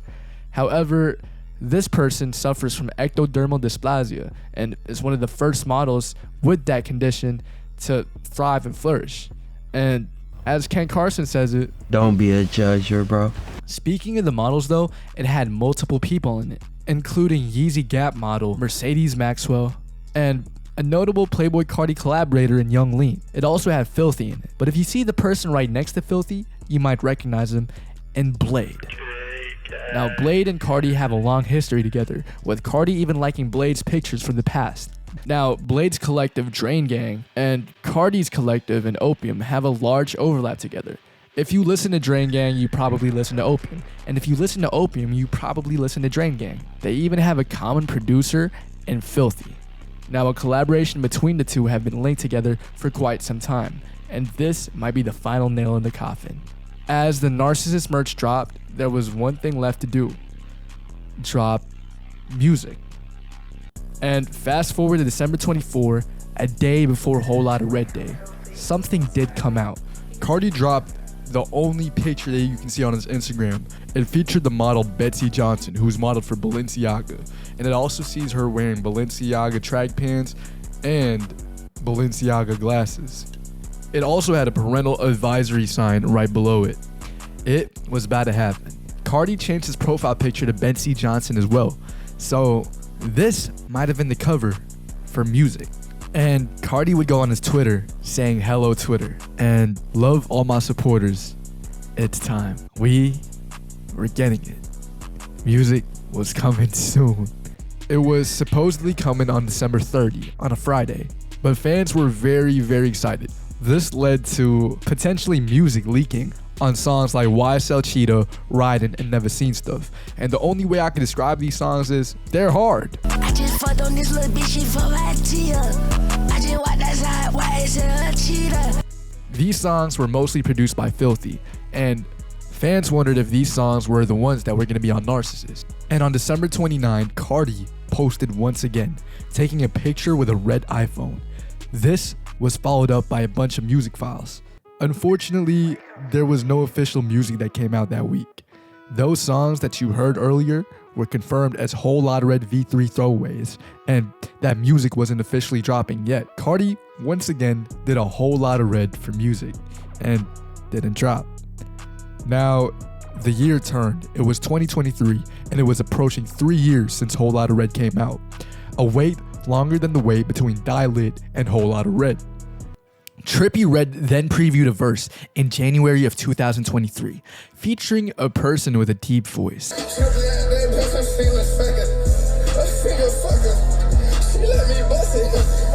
The verse unfortunately never made it to the album, and it only came out with Trippie's verse, to the disappointment of millions of Carti fans. And after Mansion Music, there wasn't a lot of big news to happen in February 2023, but there was something that was really big that was going to happen the month after. Carti performed in Rolling Loud, California in a packed crowd. Carti was slightly late, and fans were just waiting for him to perform. And when he did perform, it would go down as one of the most memorable and possibly greatest performances of Rolling Loud history, going down as the most viewed Rolling Loud of all time. And Carti would come out to an entirely new song called Rockstar.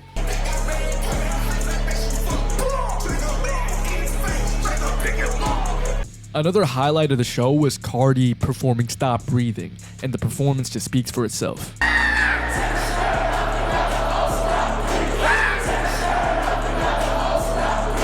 Now, Carti's show was so intense that they tried to stop the show. They stopped the fucking music! And Carti didn't do it because They can't fucking stop us! No! They can't fucking stop it! But unfortunately, But I have to leave. And this was greeted by fans chanting, One more song! One more song! and Carti would do that. I remember watching the show live on my cell phone while eating lunch with my mom, and I couldn't help but admire Carti at that moment. He played a song that he hadn't played in years, playing Location, with Carti infamously saying,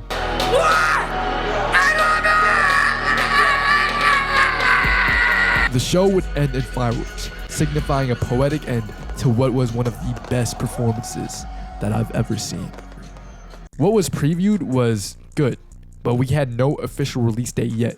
A month later, there was something that leaked in a song called 2 Out with Lil Uzi. Carti had a deeper tonality in that song, which was supposedly going to be a narcissist. It was reminiscent of Mr. Miyagi. Shut down the freeway, pop out in Brad Day. I'm running my day, I'm about to go to space. But fans wanted Carti to drop an official song. It's been 2 years since Carti's had a major feature, which was Mr. Rage, and we did get something. Carti ended up doing a verse with The Weeknd on the song Popular, which would become one of his highest charting songs that time. Carti also posted him FaceTiming Abel, which possibly alluded to The Weeknd being on music. But fans still wondered, what was that interview talking about when they said Carti had a deeper voice? The potential snippets from Mr. Miyagi and 2 Out were already signifiers that it was gonna sound good. But one of the best songs to come from this deep voice rumor era was the song All Red. All red, somebody died. All red, I pulled the drive. When I pushed out with the shit, just like, man, you get bleed. The beat sounded sinister. The album was gonna be darker, and music wasn't gonna be like anything you've ever heard before. Then we got something really surprising. If you remember 2022, Carti was taking over the world with the Vamp aesthetic, wearing clown makeup, which another person would also incorporate into their aesthetic. And this was NBA Youngboy. Youngboy once said that he wasn't gonna do a song with Carti in a Twitter space with DJ Academics. Fans never expected the two to link up, but a collaboration between Youngboy and Carti was gonna happen, as Carti posted a picture of Youngboy in an Opium chain.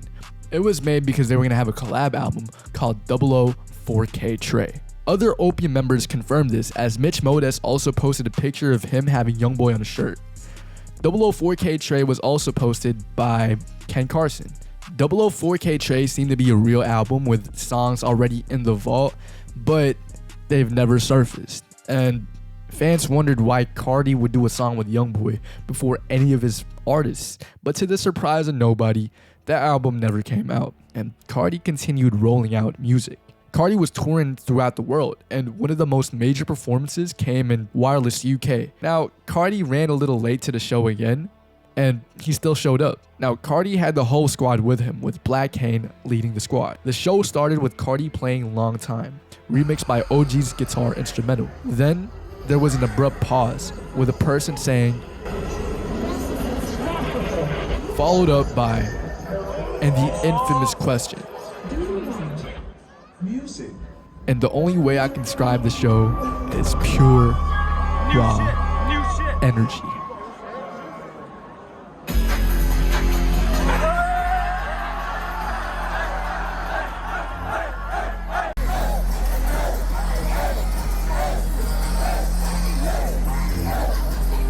The show was so intense that it caused a mini earthquake to happen in London.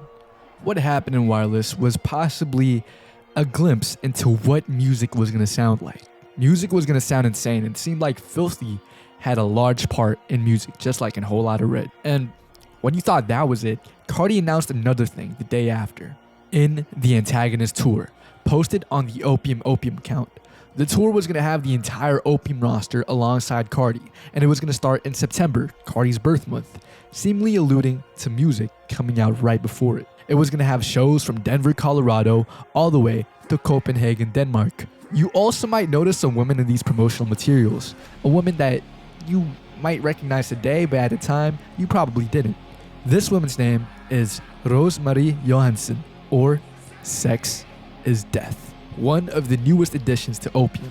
She's a tattoo artist, a director, and designer from Denmark, and seemingly introduced Carti to an aesthetic that was darker, more sinister, and newer. This was the black metal aesthetic, popularized in both Scandinavia and in England. She's also one of the most major players in the creative direction of the tour and the album. The promotional material for the tour also featured Opium members having their eyes in the posters. This is apparently taken from the French film La Honte, which may be influenced by Black Cane. Some fans also pointed out that it seemed very similar to Drain Gang's promotional materials. And if you notice Carti being in a cave in some of these videos, he actually recorded a portion of the album in a cave in France. He was going full Vamp mode for the album. All the signs pointed to music dropping right before the Antagonist Tour. Carti then did another show in Rolling Loud, Miami, performing Pop Out once again.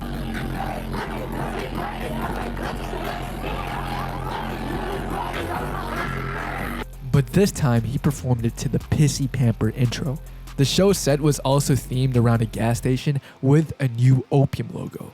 In the after party, Carti performed at the 1111 Miami nightclub.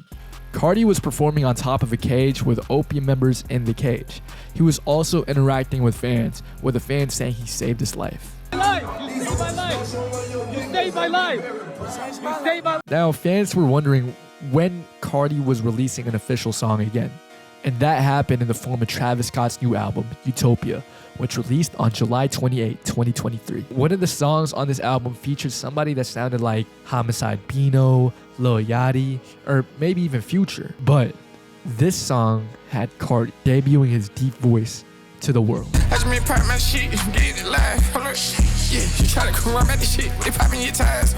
Because people thought that wasn't Carti, Carti would confirm that this was him singing along to Fiend on the Opium account.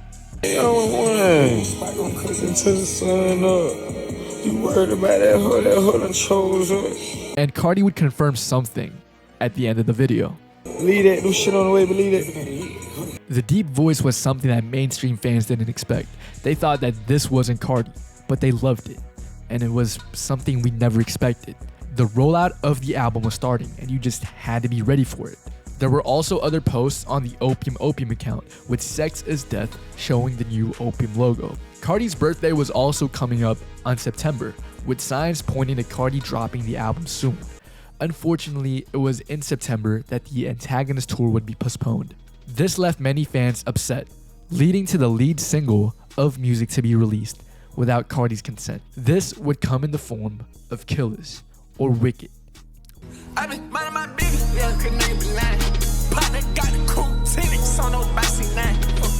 We were entering a new era in Carti's career, which fans call the deep voice era. Carti's birthday was also coming up soon, and because of that, he was going to have a party to celebrate it. There was a birthday card showing the location of his birthday in Atlanta, and Baby Boy 27. Carti would celebrate his 27th birthday with a packed crowd of fans. Admission to the party was free, and there were tattoo places in it. They also played different music in the birthday party from Kanye West, Ken Carson, and most importantly, unreleased Carti.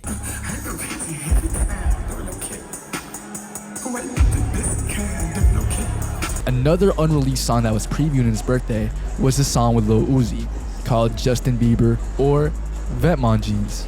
The songs coming from the party were possibly the songs that were going to be on music, and it seemed to have a lot more features than Whole Lotta Red. As Carti concluded his birthday, there were new dates for Antagonist that was going to be in November, but somebody else had to release something first. Ken Carson announced the release of A Great Chaos to be on Friday the 13th of October. And it was going to have features from Destroy Lonely and Lil Uzi. The tracklist of the album came out without a Carti feature, but Ken was going to have a listening party to the album in New York City. And when Ken did release the album, it had multiple appearances from different Opium artists, most notably Filthy and Destroy Lonely. But somebody that you might recognize came through. As the clock hit 12 and Ken's album just dropped, the crowd was surprised to see King Vamp make an appearance in Ken's release party. And they would play Carti's music, notably Fiend and Stop Breathing, where fans sang lyric by lyric at the top of their lungs. And there's only one word we can apply to this situation: aura.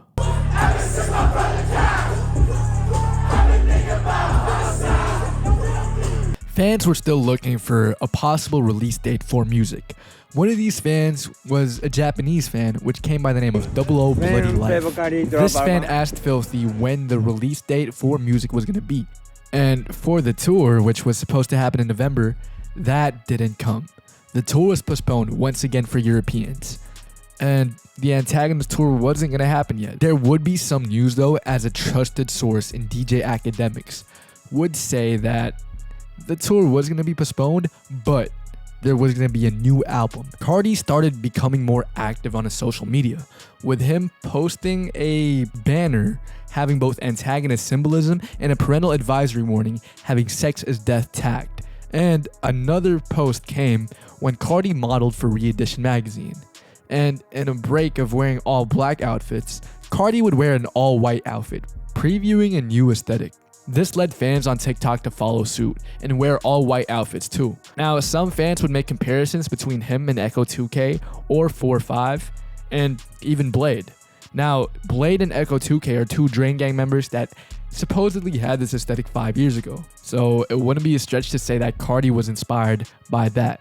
But if you thought Carti was fully committing to the all white aesthetic, you'd be wrong, as Carti went back to all black. But fans still demanded to hear new music. And on the 18th, Carti would post Antagonist is Forever, Music Will Be Forever, and Viral, with Carti officially dropping the picture for the Opium iPhone case. Afterwards, there were some leaks of Carti wearing a Rick Owens jacket styled in green fur, which fans called the Rick Owens Grinch.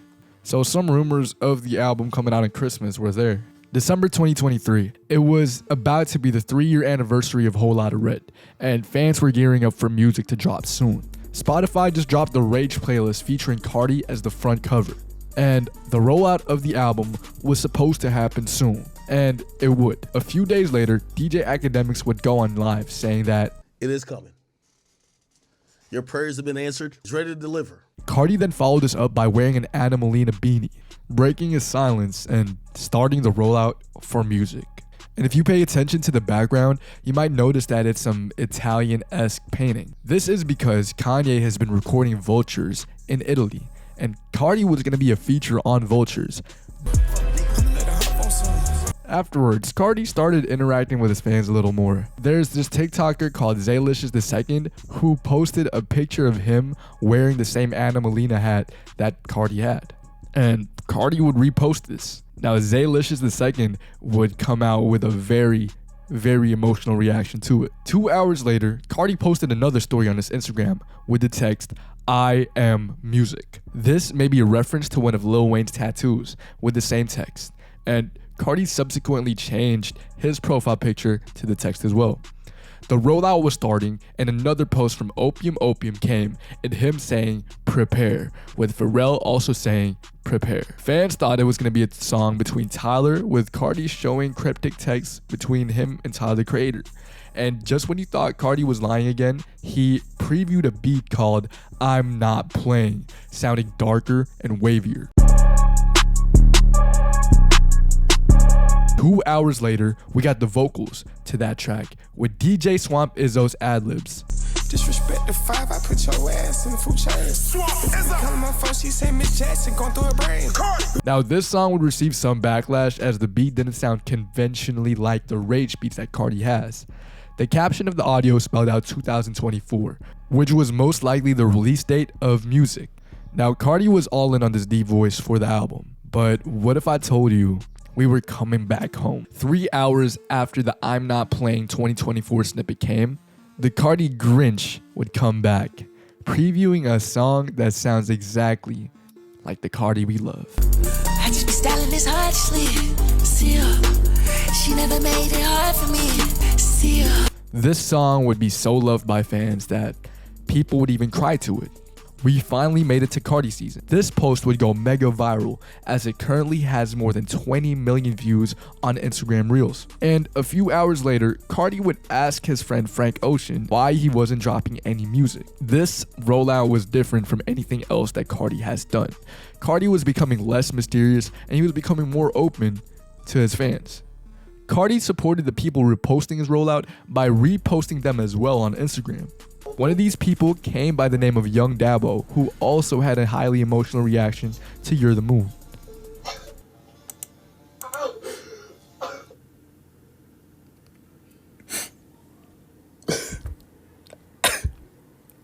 I really made it, bro. I made it, man. I could die today, bro. Like, I could die today. Nothing else would matter, bro. I did it. Now, this rollout was equally as mysterious as Carti was posting Young Boy again after this, so fans were questioning if 004K Trey was actually coming out. But another bombshell would come as Kanye West was checking in on Carti, posting the date for the Vultures rave, as Carti was going to be a part of Vultures. Then Carti posted the Vultures cover on his story, confirming that he was actually going to be on the project. 2024 was going to be a good year for music. And if you were wondering what role the rest of Opium would play, Carti posted another story featuring Ken and Destroy Lonely, featuring a beat that sounded sinister.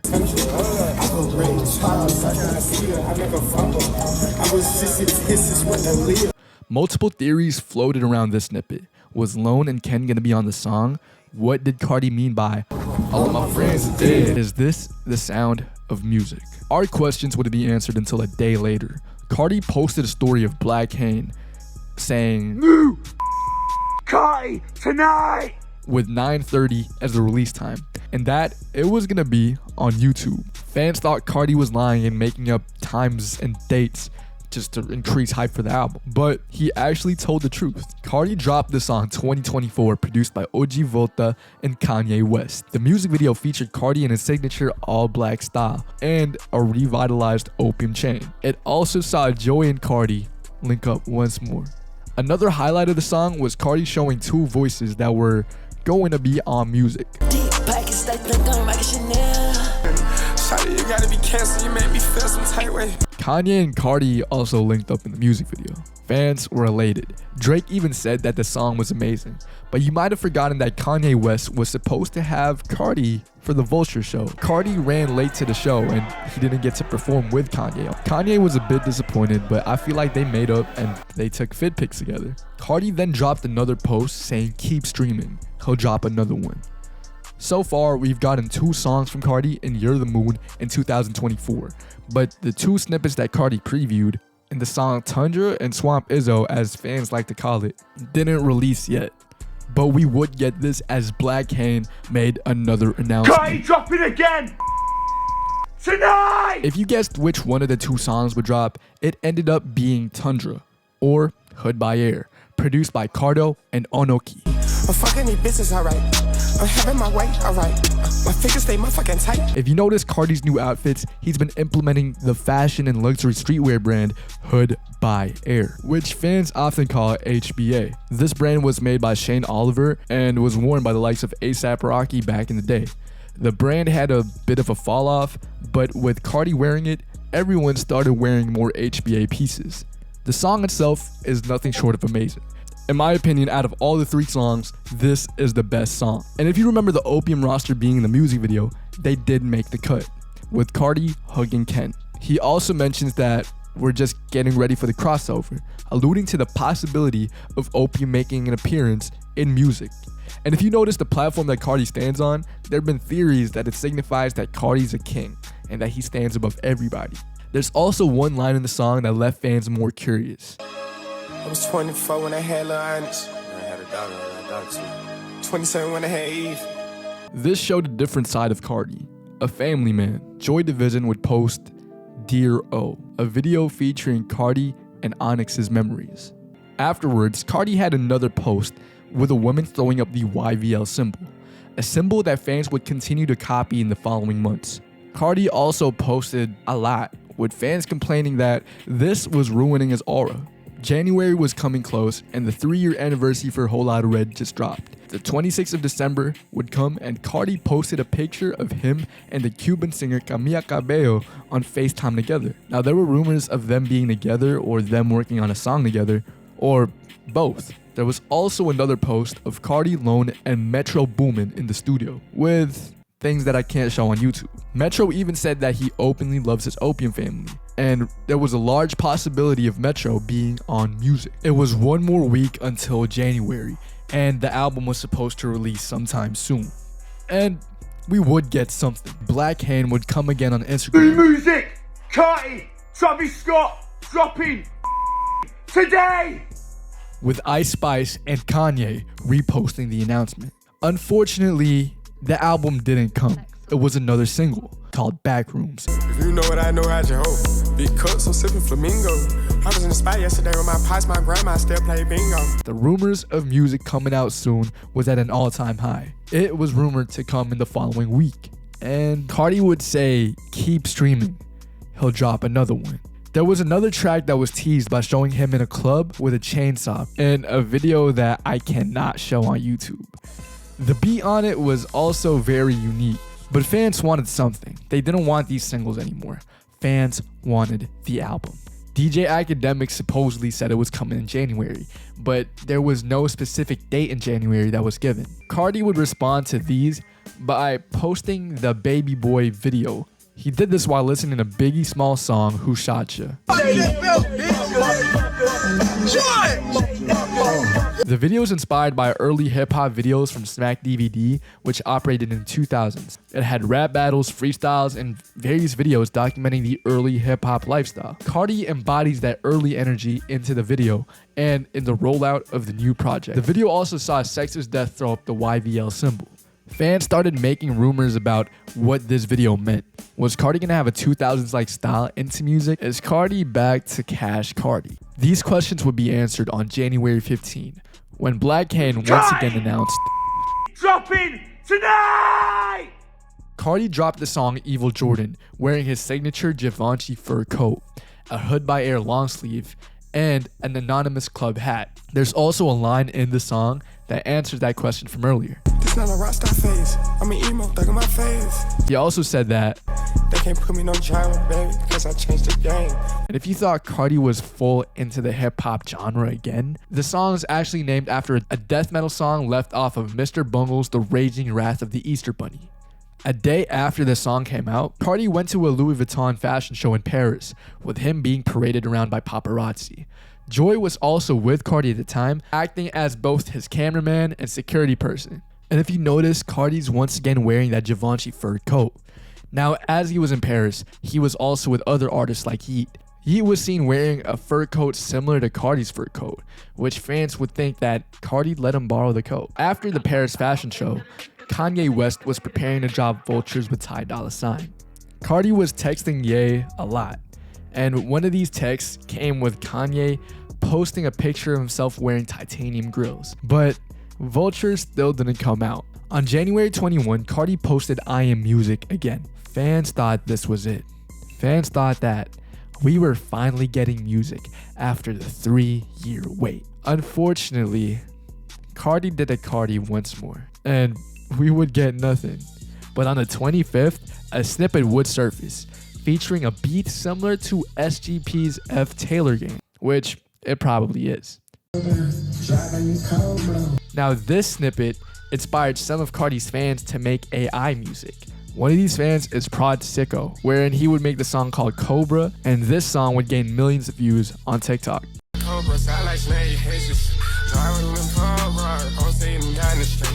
AI songs would be a large factor in the rollout of music, whether intentionally or unintentionally. There will be songs on YouTube that has over 100,000 views that isn't even Carti. At the same time, fans also say that these AI snippets have aura, and that their first impression was that that song was from Carti because of that aura. Fans were still looking for an interview from Carti. an interview that would answer all of our questions.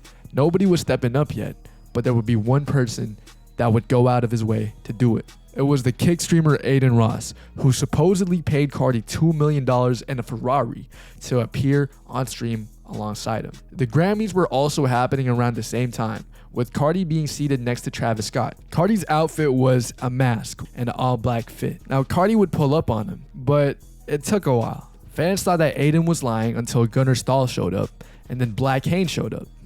And Sex's Death also showed up. Finally, the nail in the coffin after 40 minutes of waiting was King Vamp. And Carti would say a couple words. Love you. Thank you so much for everything. The last line of the stream was with Carti saying, 2024 music. And after 6 minutes of being on the stream, Carti would leave. It seemed like Carti was fully back into his mysterious persona. He even posted the interaction on the Opium account. Carti received a bunch of backlash for his actions, with fans saying he quote-unquote scammed Aiden. Fortunately though, Carti would say he would do a second stream with Aiden. Yo, Carti, we got to do the part 2 at the warehouse. You got to come to Miami and come do it. I bet so. But that would never come, as DJ Academics would tell Aiden that he's part of the rollout. Everything that Carti's doing is meant to bring attention to the album. And what he did worked. A few days after the Aiden interaction, Kanye West would do another listening party for Vultures. And he might actually be dropping this time. The listening party saw another song with Carti on it, as Carti would be featured on the Song of the Year, Carnival.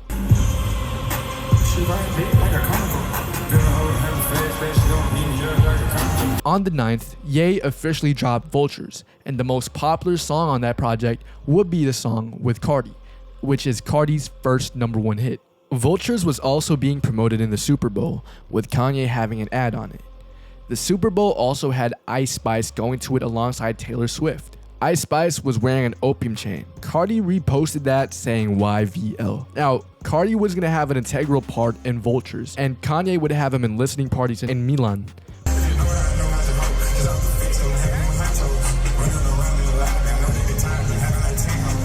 In the Milan show, a fan started pleading to Carti to drop, with Carti having a neutral expression the entire time.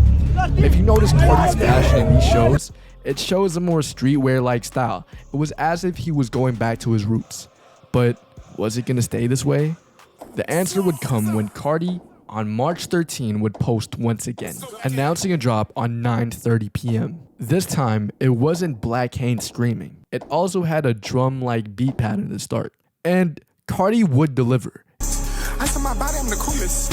Trampoline jump for a cougar. Jump out the jungle, go hectic. I'm leaving that boy in the doula. The music video was different, and it featured everything that you would think music would be. And if I showed this, it would get me demonetized. The only way I can describe watching the video is wanting to rage alongside him. And it showed that Carti was back in that death metal, Opium-like aesthetic that we all know and love. Carti did it again. He dropped something that fans least expected. And after Ket, another bombshell dropped, as Carti was confirmed to be on a song with Metro Boomin and Future on the We Don't Trust You tape. The song was going to be called Type S. Type S was first previewed by Future and Travis Scott and Rolling Loud, with Carti's verse playing as well. They were going to release the album in a few days. Carti supported this by playing Type S in the Cybertruck and another song.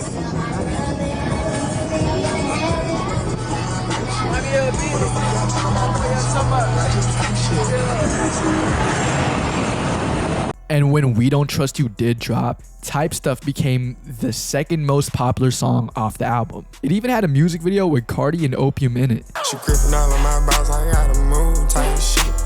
Thomas they cover my flaws, I ain't had to brand new, type shit.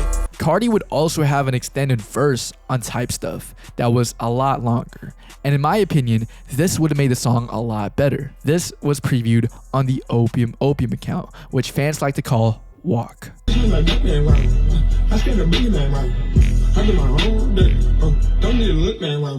Carti then dabbled into the mainstream by linking up with Camila Cabello on the song I Love It, seeing Carti come back to another gas station.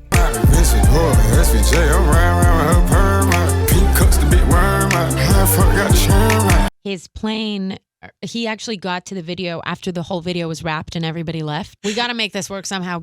In the following month, Carti started linking up with Nav once again, and Leak Season might make a comeback. There were songs with Homicide Gang that was supposedly released, and Carti also had a song with Lil Uzi called Minaj, which was part of the Narcissist era.